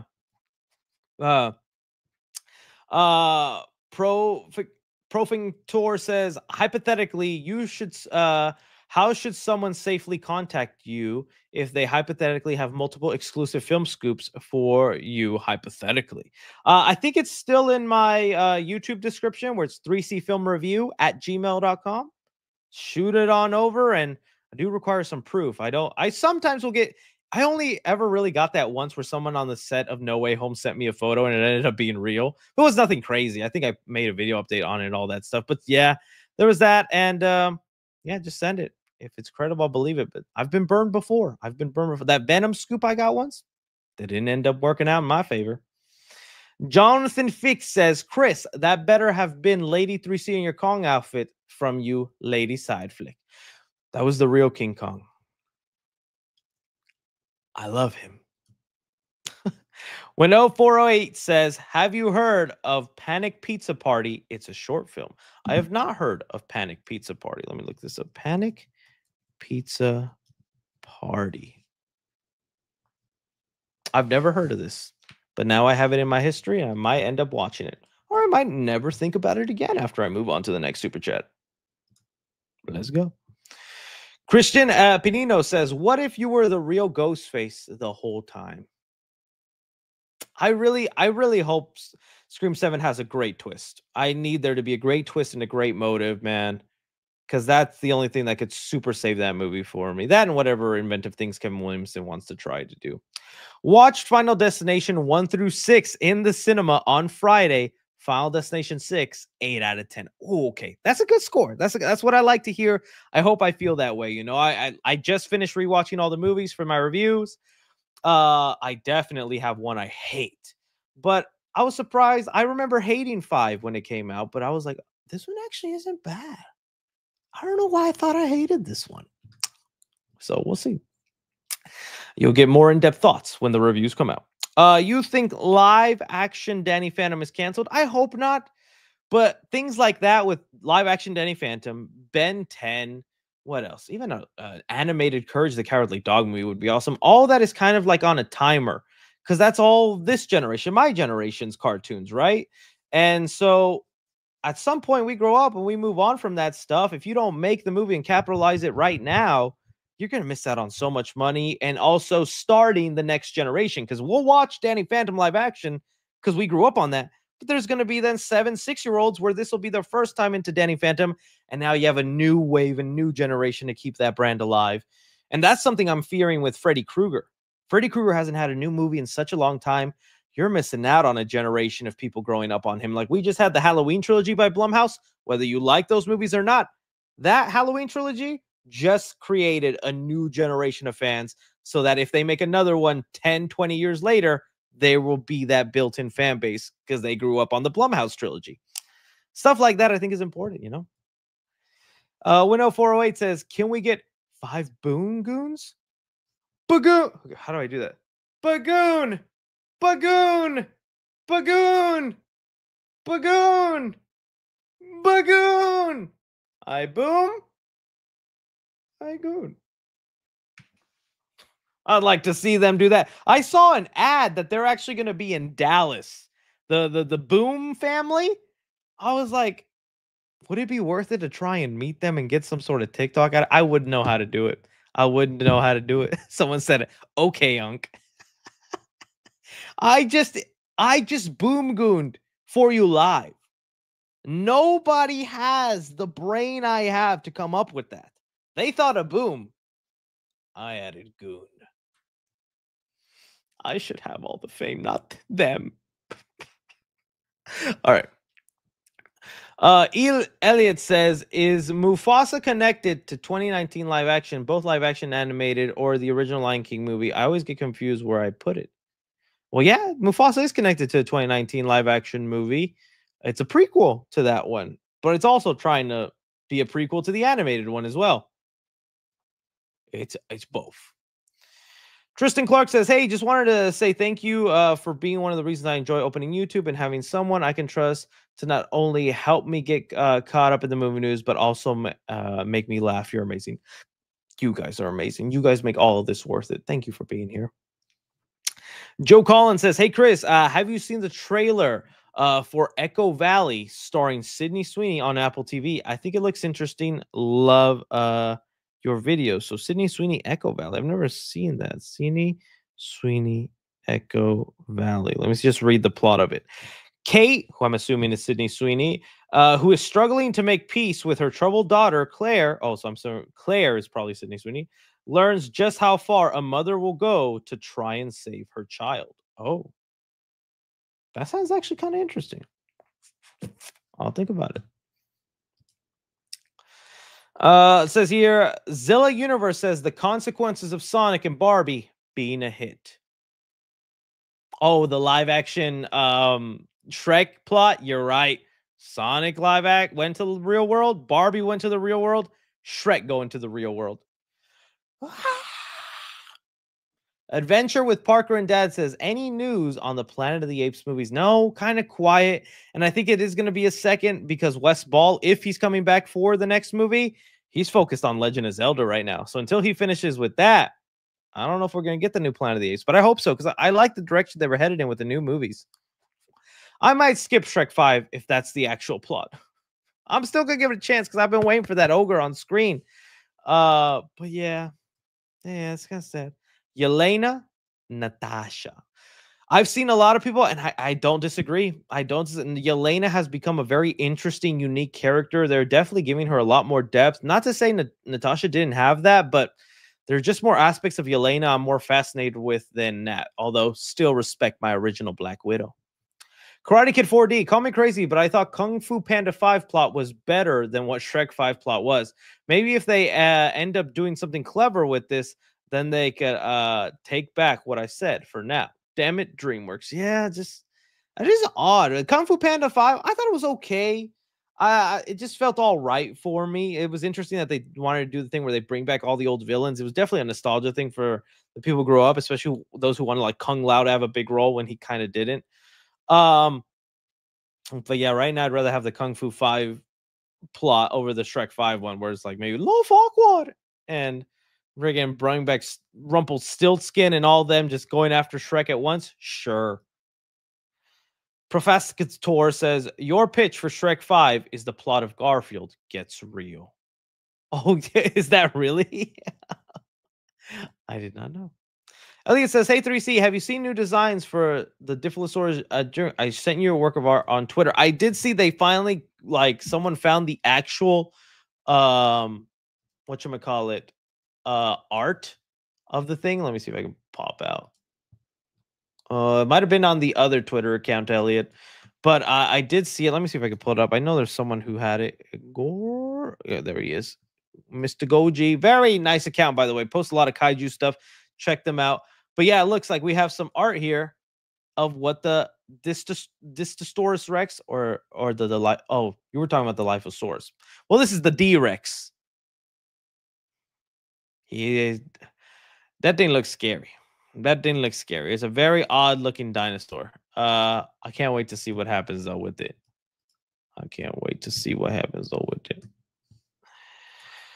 I'm meeting Matthew Lillard and Ski Ulrich and Dead Meat at for the love of horror this year. I cannot wait. By the way, who should I cosplay?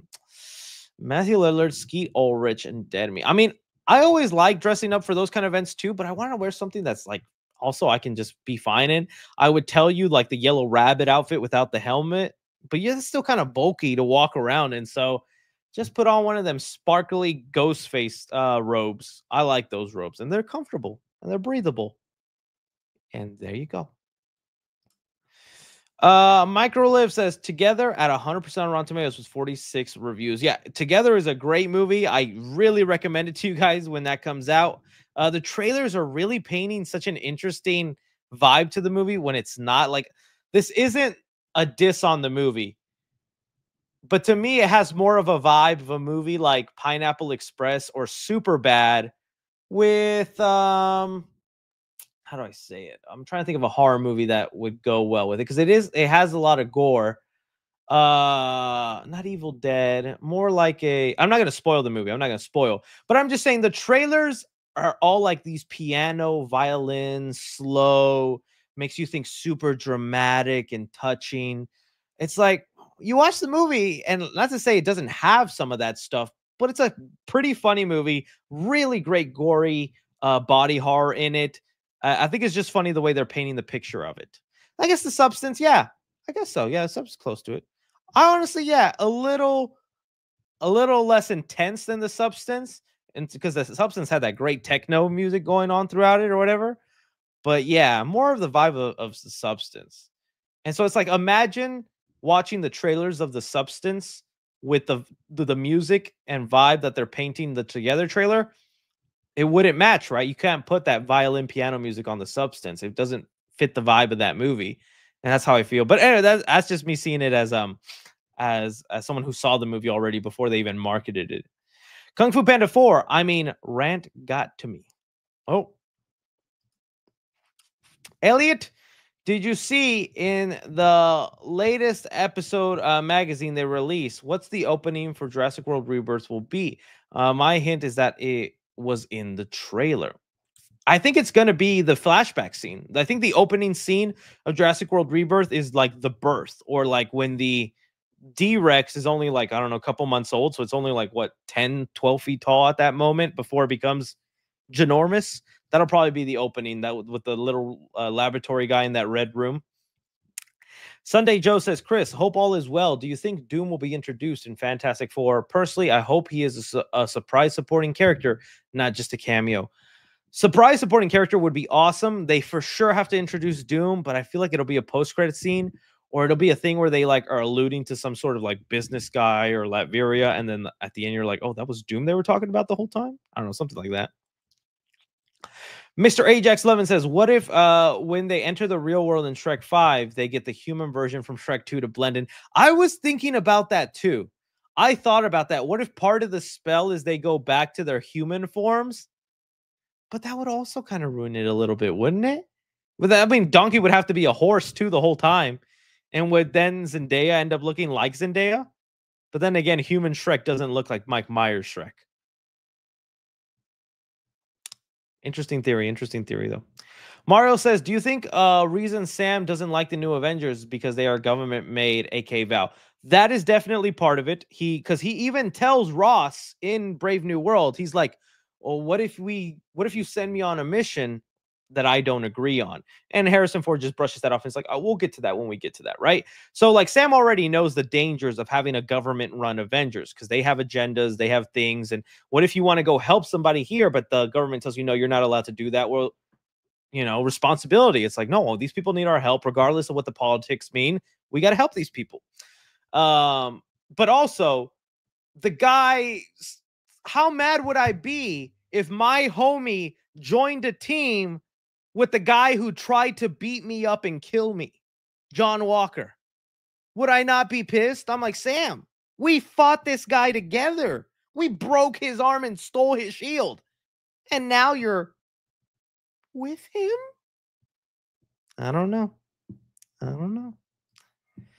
Elliot says some people in the chat are calling me pingas, which is the D word. Oh, pingas in Spanish. Just wanted to let you know. It might be a joke, but I find it hard to know. No pingas in the chat. No pingas. So you pingas, I pingas. Let's be nice, everybody. Jeez, what kind of community is this? The Muffin Boy says future movie idea: 100 men versus one gorilla with The Rock. Didn't that movie kind of happen with Rampage? It was 3 really big people, though, which I think you could divide them up. All right. Let's see here. We have, let's see. That's good stuff. All right. Deadwood here says, Sam, Photon, Shang-Chi, Shuri, Ant-Man, She-Hulk, and especially Wonder Man should be the new Avengers. I don't know how much Wonder Man is going to be implemented into these next Avenger movies. I think he's just going to have his show and he's not going to be part of the big thing. And a lot of the articles were saying that how do I say it, that that Marvel was no longer going to have like such a big focus on the Disney Plus characters, that a lot of the Disney Plus characters would actually end up just being how do I say it, like lower level, like the Daredevil, like a Punisher, maybe a Jessica Jones, a Luke Cage. It's just like street level people that won't have a giant impact in the overall universe. So we'll see. Joe Collins says, have you seen Charlize Theron's The Old Guard 2 trailer? I haven't even seen the first movie, man. Haven't you? Is it even worth it? It's just that's just one of those Netflix movies that like just exists, but every coworker or random person knows about that movie, you know? That's like the movie normies know, and all the movie fans would be like, "Oh yeah, you watched it? Yeah, it's all right." You know what I mean? I know what I mean. That's always the movies. It's just like I'll go to a party and be like, you see the red one? Oh, there's a Santa movie with The Rock. It was funny. It's funny. I like that one. Underground Six with Ryan Reynolds. Was a That's an interesting one. They should make Extraction 3. Get your ass out of here. Yeah, someone said you got to watch it. It's a really good movie. Okay, man, I'm hating for no reason. LaFosse says you should watch and review Ash vs. Evil Dead around the time Burn comes out. It is phenomenal and hilarious. Some moments gave me tears of laughter. Okay, I just might. I've never gotten a chance to watch it. I just might. I've been curious about it. Would you rather be stuck in the MCU when the world was dusted, or be stuck in the post-apocalyptic world, the DCEU? Oh, then I'd rather be stuck in the MCU when it was dusted. Honestly, as even if it was my family, because they'd be back in 5 years. I feel like those 5 years would be very chill. Would be pretty cool. There's not a lot of traffic. Prices of stuff would probably go down since now there's an abundance of supply and not a much consumers. I I think I would love it. Honestly, you ever think about that? I think it'd be really fun to live in those 5 years where some people just disappeared. Feels like a 5 year vacation for me. Let's see here. Holden says, "Yo, where were your thoughts on the Squid Game Squid Games 3 teaser?" I liked it. I'm interested. I want to see how it unfolds. It definitely feels like Squid Games 2 and 3 were just supposed to be one story, but they split it up into two. But yeah, I want to. I've played these games before. Great meme when that came out. Blue Ink Story says, Chris, you should look up For the Love of Horror UK con. Guest list is crazy. Oh, in the UK? Okay. I'll look it up on me. I'll look it up. Adrian Mendoza says, hey, Chris, if I was born feet first, was my mom a hat?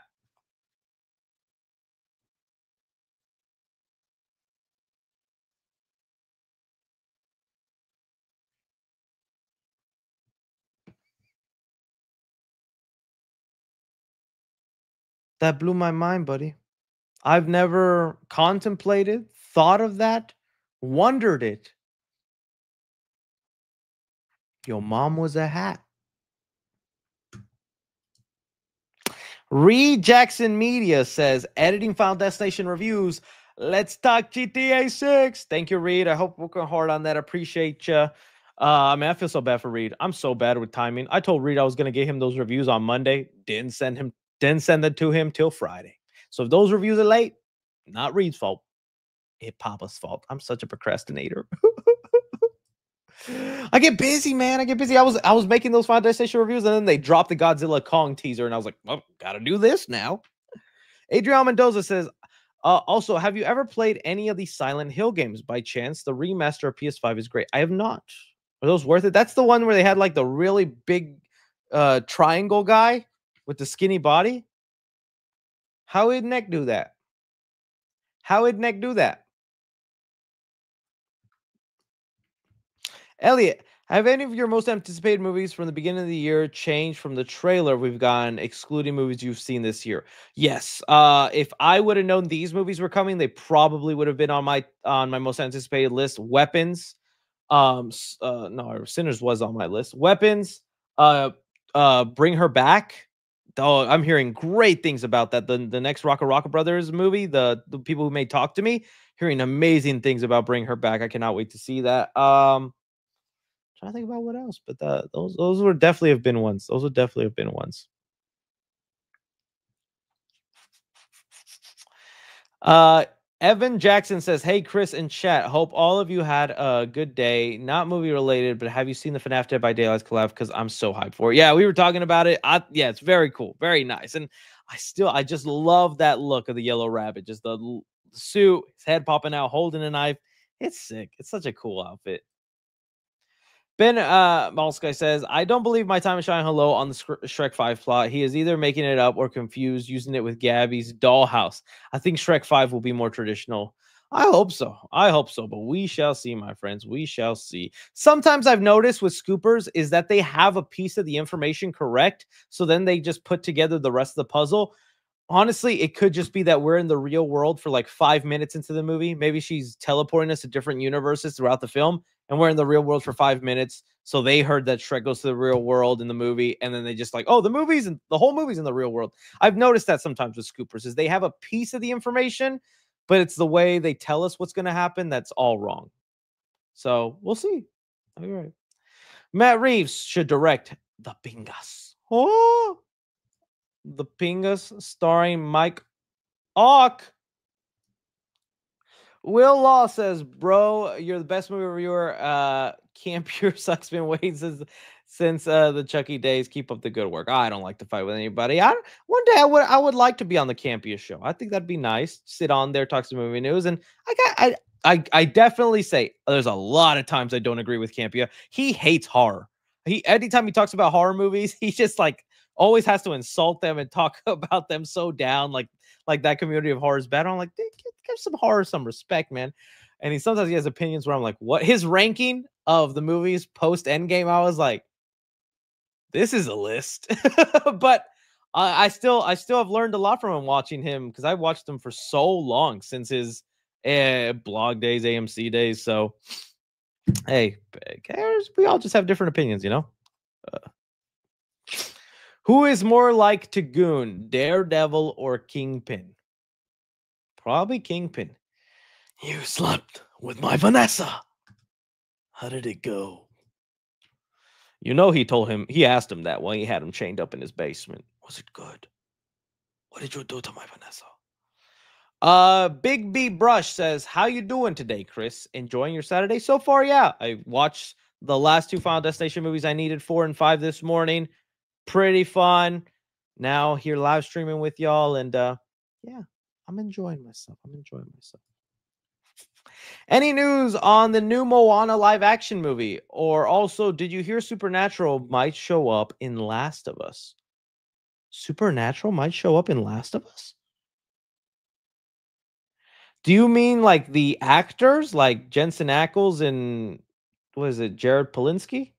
If you mean that, okay. But if like them as Sam and Dean in Last of Us, how does that make sense?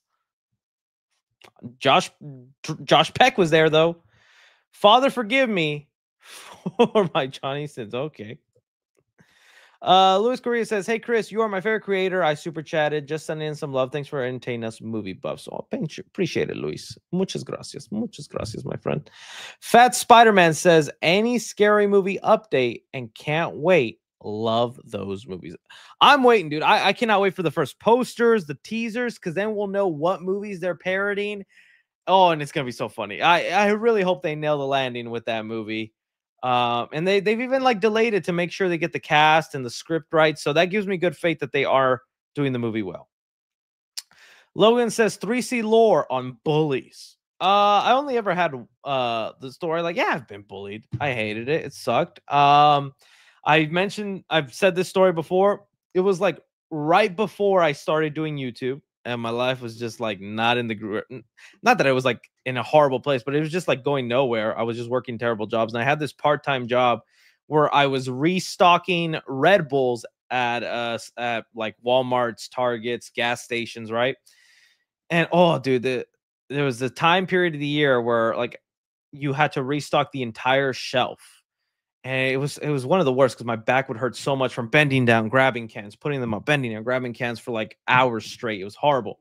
And as I'm doing that at one of the gas stations, my high school bully walks in. And this guy, he's the definition of macho man. He's all buff, he's super strong, and I think he even like owns a gym now or something. And it was just so embarrassing because he like went to go grab an energy drink. He sees me there. And I guess it's after high school. It's been years. So like maybe there's like some maturity where it's like, huh, where he's thinking in his head, oh, I remember I used to bully this guy, but let me just be nice to him right now. Be like, oh, hey, you're Chris. How you doing? What's up? We talked for like 30 seconds just in exchanging stuff. He's like, this is what you do now. Okay. Knowing in his head, he was like laughing. Like, I always knew this guy was a loser. But yeah, there you go. Look at me now. I goon and boom for a living. Yanni says, hello, and what app do you edit your videos? I edit on Final Cut Pro. Final Cut Pro is what I edit, but my videos on a Mac, and that served me well. But I think I do very basic editing, so every now and then I do need like an editor to help me enhance some stuff. Someone said Bradley Martin. Honestly, like a Bradley Martin type. Yeah, that was. Top 5 written characters in Marvel since Endgame. Ooh, since Endgame? Top 5 written. I mean, honestly, Yelena. Yelena's like number 1. She went from I'm like Black Widow replacement. Why do we need to replace a Black Widow? And I was like, wow, she's one of the better characters. So definitely her. Even Red Guardian. This whole like angle that he's just a washed out superhero that misses the spotlight. Dude, John Walker, like he's such a nuanced character. I'm not on the side where I prefer John over Sam Wilson. If anything, I'm just mad that they haven't written Sam Wilson as well as John Walker has, because he has so many complexities to him.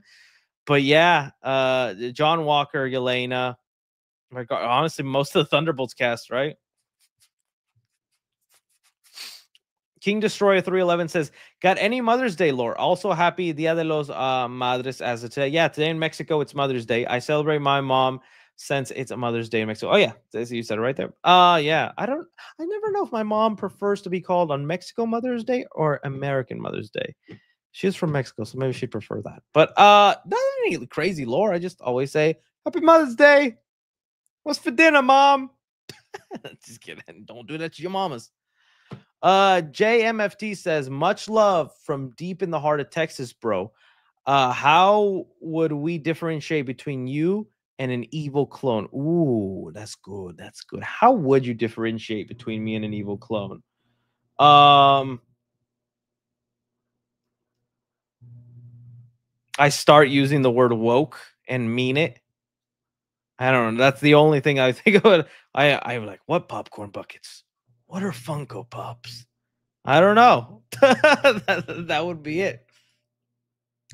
Soda X Pop says, just want to say, I hope you have a great day, Chris. Oh, thank you. Thank you so much. I hope you have a good day too. Joel says, what happened to the Wolverine centric movie reviews? They will be coming one day, someday. I do promise that. I really do need to get on those. I feel bad that I never finished those. I need to finish them. Just get busy, dude. Just movie news is nonstop. Updates are nonstop. I try to balance TikTok and YouTube, and I try to throw in more YouTube shorts in there for you guys, because YouTube shorts really helps with the subscriber growth. But I need the Wolverine. Some people said, sure. I'm not holding my breath. Oh, you know what? When I upload the Wolverine review, that's when you know the evil Chris is taking over. He finally did what he was supposed to. The real Chris wouldn't do that. If you could have a death cameo, what movie in a Jurassic movie or a MonsterVerse movie or a creature feature? No color atomic breath for Godzilla. Ooh. I don't know. A death cameo? I think I would like to be eaten in a Jurassic Park movie. I would want something elaborate and crazy like the assistant in the Chris Pratt Jurassic movie, where they just chew her up, throw her in the sky, dump her in the water, dunk her head, and then the Mosasaurus just eats it. I want something crazy like that. I just want to be tortured by dinosaurs. That would be good. I still don't know why that assistant deserved that. That was so crazy. And she was just trying to find the kids who ditched her the whole movie, and she dies for that. So crazy. Eric Anderson says, what do you think the two Peacemakers mean? Multiverse, DCEU and DCU Peacemaker. That's what I'm thinking. Unorthodox says, what character do you think will stick around and which will be recast after Secret Wars? Well, all the Fox people, they're not sticking around. I doubt they will. I know they said until he's 90 with Hugh Jackman, I think we're still getting a new Wolverine. I think Ryan Reynolds probably does stick around. I think he does. I'm trying to think of who else. Yeah, I think they probably will recast an Iron Man of some sorts. Obviously going to get a new T'Challa thrown in there. That's me. People are saying, hope. Honestly, I'm thinking most of the Thunderbolts are dying. There ain't gonna be no second Thunderbolts because most of them gonna be dead. I just have a feeling. Thoughts on Karate Kid Legends being 94 minutes? Oof, that's a really short movie for Karate Kid. And if all the reviews are true, I am disappointed, man, because it's sounding like the movie is not very good. Also, post credits for Karate Kid got leaked. Oh, I think I almost saw it on TikTok, but I quickly scrolled. So don't spoil it for me. I don't want to know because I still want to see the movie. Master Shifu says, where do I post the link to the Discord? Reddit? Yeah, Reddit will be good. King Destroyer 311 says, Chris, don't mean to get political. Since it involves movies, what are your thoughts on the possible tariffs on movies produced outside the US and how could affect the film industry? Yeah, it's something I didn't talk about on SciFlick and stuff just because I'm being honest with you. I'm just not that knowledgeable. I'm not that great. And I think if you follow me for a long time, you know how I feel about the current leadership and all this tariff stuff. But hey, man, I got family members that are all for it, and they all think, and I have to be respectful and understanding when I go to dinner and have that, hang out with them. And so my mindset is one, I believe no one is trying to destroy our country, even if it feels like people making the wrong choices. I feel everyone is making a choice that they think will better us, even if it harms us a little bit. As far as in the movie industry, like, there is a good point to be made that yes, we need more movies made in America so that we can, have the economy here and stuff like that, and more people can have jobs here. Because yeah, a movie takes thousands of people to make a movie, from a crew, lighting, costumes, design. If a movie gets made overseas, all those jobs go over there, which I'm sure is great for them, but it's like it'd be nice if they're here. I think the solution is not the tariffs. I think the solution is definitely more incentives, where I think Matthew McConaughey, he's trying to get movies being made in Texas. But there's a lot of Texas people here who don't want that because they're afraid if you start making movies in Texas, Texas will become like California, meaning it'll get really expensive, too crowded, and all this other stuff that happens in California, which I mean, I don't know if that would happen because, again, I'm not that smart in it. But I do think it's like, hey, why can't we? There is a way, I think, to instead just incentivize more movies being made here. But the current plan to do that, I don't think is the best plan. That's my thought. That's my thought. Zach Attack Center says, have you seen Screamboat? If so, what did you think? David Howard Thornton kills it. I am planning to see it. I know I missed the mark on all that, and it's on digital now. Part of me is just wondering if I just save it for Spooky Mama month and I review 5 different like Mickey Mouse horror movies in one video, because I think that'd be the funnest way to do it. But I do want to see it. I do want to see it. Yeah. Someone see this. So your same solution is the same as Campia. I mean, yeah, because it is the right. It's the smarter one. It pisses less people off because he brought up great points I never thought of. Because now that also brings up people. Other countries can then tariff our movies. What if then they tariff, Superman or other movies that are made here over there, be retaliatory to fight back? It's just more incentives to have movies made here. It's the I don't know. I think it is the smart way to go. But yeah. Let's see here. Again, though, that's coming from somebody who did 1 semester of university. I did 2 years of community and then 1 semester of real college. So, pretty qualified to speak on all these topics, guys. Come on. Yaroni says, do you have any other tips to avoid making relatively big mistakes when starting out on YouTube with movie stuff? Much love. Like I said, just don't do reviews. If you're only going to do reviews, you're going to bomb. You stick to talking about relevant topics that people are searching. I do think you have to utilize the YouTube Shorts feature because that's changed the game. Shorts, they'll find you the audience. Back in the old days, you would have to hope people searched what you were talking about, and then you'd have to hope you were on the top result, and then you would have to hope that they click on your video. And that's so many variables that's why just starting off on YouTube is hard. But if you start short form, it's easier. Tom sends in some love. Thank you so much. 3C lore on embarrassing moment. You just won all my lore today. I was thinking about all these off the top of my head is hard. The time my butt crack was showed on here live, that still eats away at me. That still eats away with me. Jeremy Owen says, did you say there were going to be a live action TS? What's TS? Did you say there was gonna be a live action TS? Turner Smithy? I don't know if Turner Smithy's live action. I'm waiting to see what the chat says. What's TS, guys? I'm waiting to see what the chat says about what y'all think TS stands for. Mars Attack? No, that doesn't start with TS. Oh, Toy Story. Why why does why does Toy Story have to be abbreviated? Okay, Toy Story. I think there will be a live action Toy Story. Because we're already headed down that path with them making 3D animated movies live action. We're doing it with Moana. We're doing it with How to Train Your Dragon. Those movies, unfortunately, are gonna make a lot of money, a lot of freaking money. It's gonna be a no-brainer one day, unless Pixar puts their foot down. It's like, hey, don't touch our movies, which I could definitely see Pixar doing, but Disney is the big dog at the end of the day, you know. Eric Anderson says most of the new Avengers are gonna die on Doomsday Secret Wars, so I think it will just be a combined team and the whole new roster. Yeah, that's like I said, and most of the ones that die are on the Thunderbolt team. I think that's for sure happening. I think it's way too late to try and change it since they're making Doomsday right now. I think Kevin Feige's looking at how much people love the Thunderbolts, and he's like, I just killed 90% of them in Doomsday. Uh-oh. I'm telling you, a lot of them gonna die. Elliot says Jerkler versus Super 3C. Jerkler rolls his dice and it's over for Super 3C. Mr. Death 27 says, when are your Final Destination movie reviews coming out? Aiming for at least Wednesday. But it could be Monday or Tuesday. It all depends how much Reed gets done, but I'm not trying to pressure him because, like I said, your boy got him the footage all late, and so he's working hard on it. So when Reed gets it done, he gets it done. So blame me, not the editor. Elliot says, who wins? Oh, the Jerkler. Boo Wolf says, have caught up to the dub Daima. It ends next week. Oh, is the dub all caught up? I gotta watch it then. I need to watch it.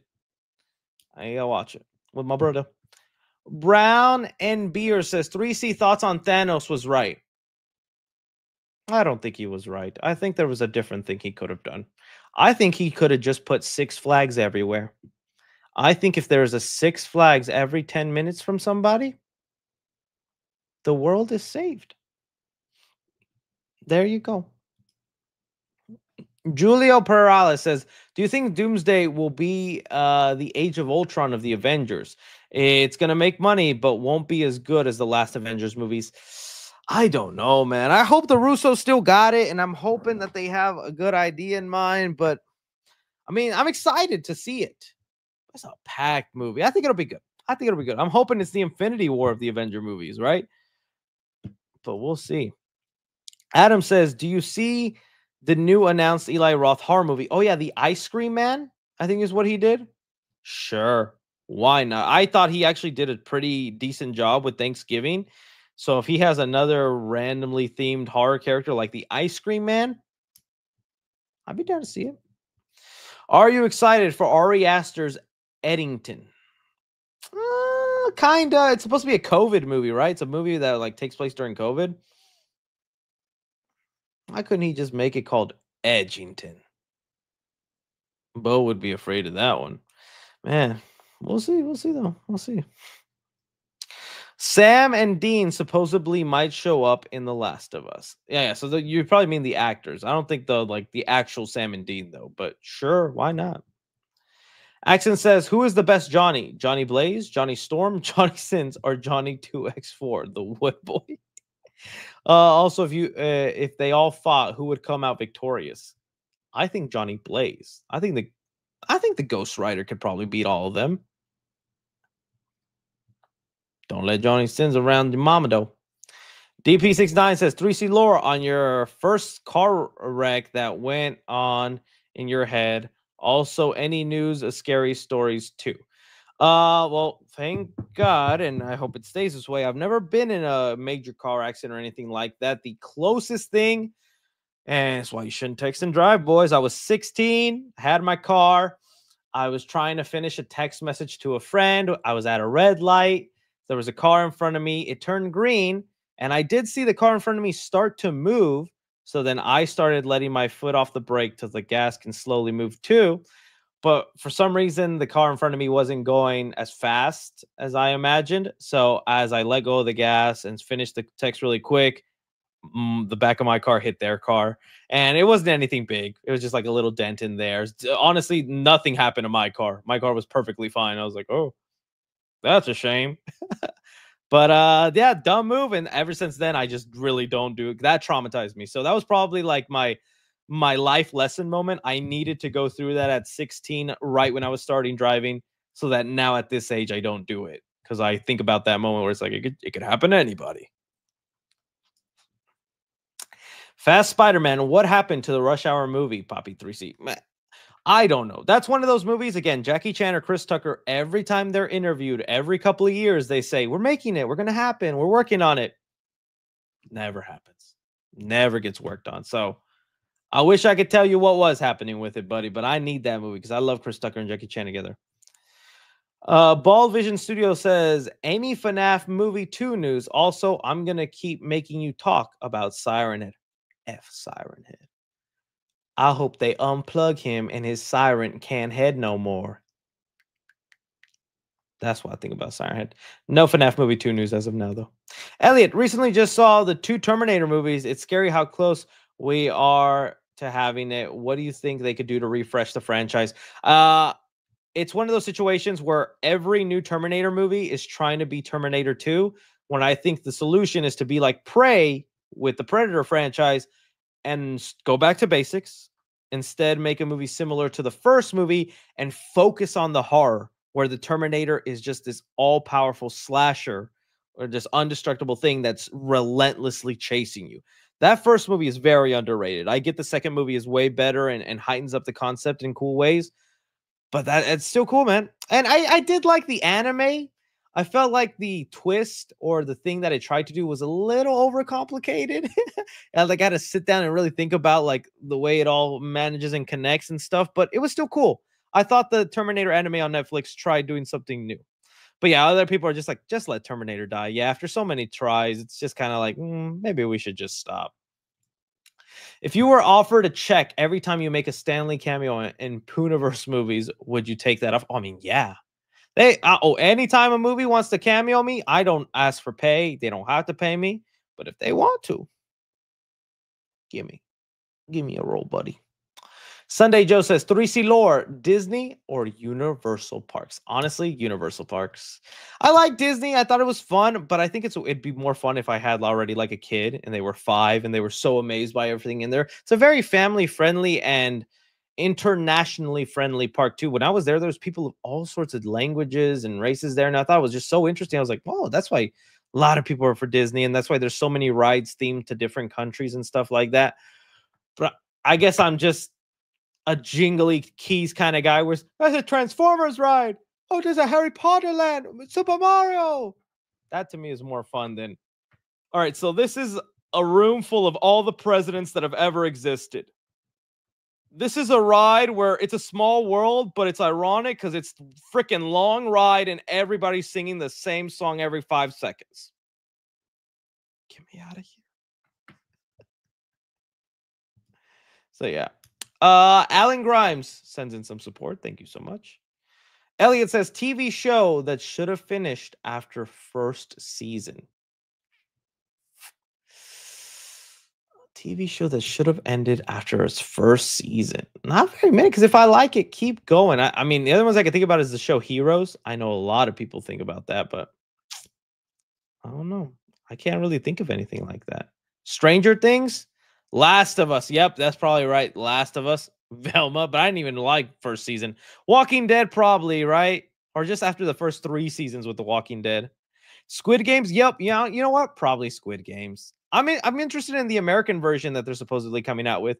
I can't wait to see the American games and what childhood things they turn deadly there. Horror movie says any Blade news. Oh, bro, come back in 10 years. Maybe we'll have some Blade news. Ain't nothing now. Just got out of Corn in a Cornfield and loved it. Clown in a Cornfield, sorry. Corn in a Cornfield. That's crazy. I'm glad you loved it. Yeah, it was very fun. A very enjoyable movie. Diego Cottrell says, if you love Ratatouille, may I recommend the greatest animated in Brazil masterpiece called Rotoni, along with Little Panda Fighter. And what's these sound like just bootleg movies of okay, I'll give them a chance. Snowchild says, any chance you could do a review on her? Yo, I am gonna do a review. Well, but not on I'll do a regular review on it. It'll be a real review. Thank you for the content. Keep up. Like I said, my lady is a big fan of The Weekend. As soon as the tickets were available for the like fan screenings, oh, she bought it. She loves The Weekend so much. So I was gonna have to see that movie as soon as it came out for her. And Jenna Ortega's in it, and it's a horror film. So yeah, it's gonna be reviewed on the channel. Unorthodox, what cars have you owned? I see you had a Stinger. I still have that Stinger. That's the still okay. So every car I've owned, my first car was a Chrysler Sebring red. So this was literally this car. This was the first car I ever. Oh, not that one. That was a different version. Let me see if this one, this exact one. That was the first car I ever owned. I think there's a photo of me somewhere out there. I'll leave it on the Reddit or something. But this was my first car. The Chrysler Sebring. I think it was like a 2003. Then from there, I got a black Dodge Charger 2010. This car, right? There was this one exactly. This one. I love that car. I love the Chargers. I just always love the muscle look. To me, a Charger was always my dream car. So when I got this, I loved it, but I hoed myself because that was 5 years of paying like $500 a month. And dude, that killed me. It felt like I had a ball and chain, dude. Be careful, you younger people, when you finally get a car. Careful when you sign those long-term deals, because really think about it. You're going to have $500 every month for the next 5 years.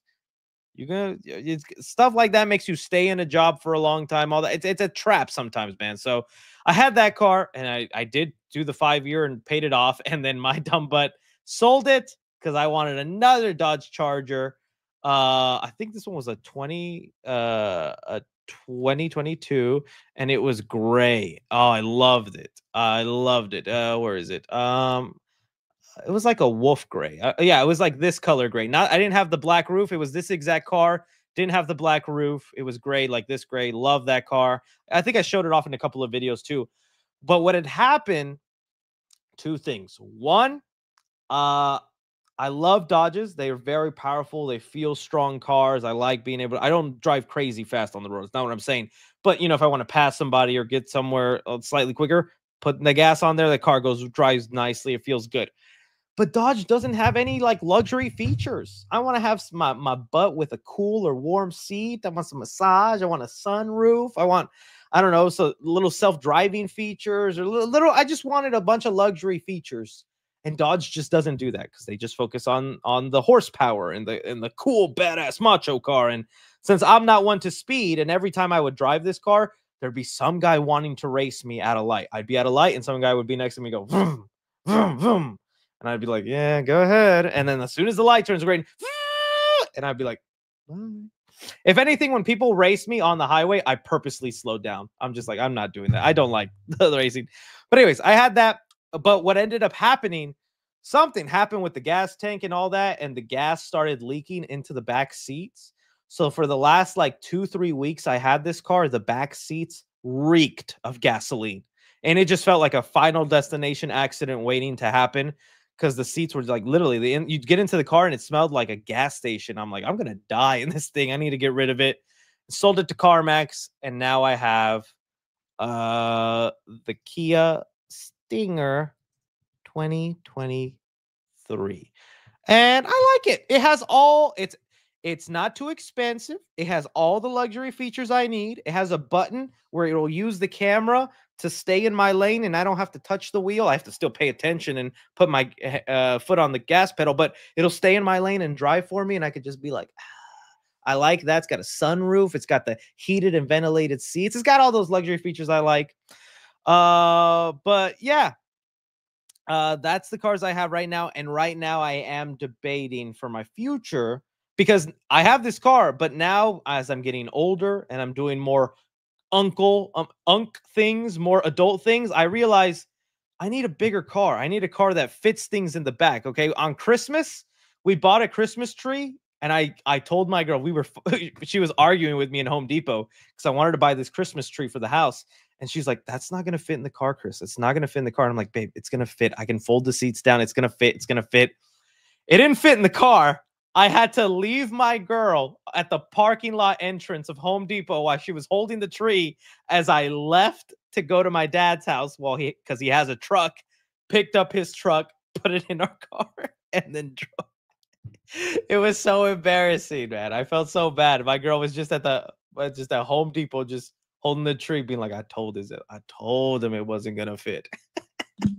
So now I'm debating about getting just a bigger car so I can put stuff in it, because sometimes I'm buying things or I'm needing to move stuff around, and this car's good for groceries, but you can't fit much other stuff in it. But the thing I'm debating right now is I don't know to stick with gas or go electric, because I see some things are going electric, some are gas still, and I just don't know. I don't know, buddy. So, but right now I also don't want another car payment because there's no point having that. It's just too much. It's too much. All right. Let's go here. Michael Tomsick says, any plans on getting another 1 million view video? Oh, dude, every time I post. I mean, I don't think when I make a video, I'm like, this is obviously the million view video. So it's Friday. I guess I'll just make a million view video. Are you kidding me, dude? I yearn for those million view videos. I'm surprised sometimes when some of these videos blow up. I don't know what to do to make a million view video. I wish I knew, buddy. It's one of those crazy formulas where, I don't know. I'm not Mr. Beast where I could just be like, I lock myself in a room and watch Madam Web for 24 hours. I don't know. If I really did have an idea for a million view video, trust me that I am trying to do it, but it's up to the algorithm. It's up to the algorithm to do it for me. Love Angel says, why were you kissing the gorilla and who was in it? I was King Kong. I borrowed him. And then we made Little Kong. If you saw Final Destination B, do they explain death? No, death is just always around us. I know there's like fan theories that like Tony Todd is the Grim Reaper, which I think is a pretty fun fan theory. I wonder how they'll add more to the lore in the new one though, but they don't really explain death. Love Angel says, I'm competing in Mortal Kombat 1 next month. Wish me some luck. Oh, good luck, man. Mash those buttons and say, get over here. Elliot says, what's the movie you had the best time reviewing? Ooh, the movie I had the best time reviewing. Honestly, it's the movies that suck. I think when a movie is just terrible or I really disappointed, it is so easy for me to just explain why I was mad, why I was upset. It's the opposite when it's like really good movies. I struggle to put together a really well articulated, smart sentence like that. And I struggle with the movie reviews on the films I really love because I feel like I'm so basic and I just say like, that was awesome. It was good. I liked it. Like I want to be more detailed and better. That's why I'm envious of other reviewers, and I shock sometimes that you guys watch my reviews. Man, am I I know I'm downplaying it, but I'm like, sometimes I'm like, dude, how do y'all, why are people watching me? So it's mainly the movies that suck is the ones I can easily pop out and I get excited to post. When the movies are really good, it's just like I struggle to put together, because like in my mind I know why I love it, but sometimes it's hard for me to put that into words, you know? Someone said, just kiss me, bro. All right. Will you review all JP Java films before Rebirth? They're already on the channel, buddy. They exist. I did that when Dominion came out. Enjoy. Mr. Death says, do you think we will ever have movie theaters with VR and experience horror better than 3D?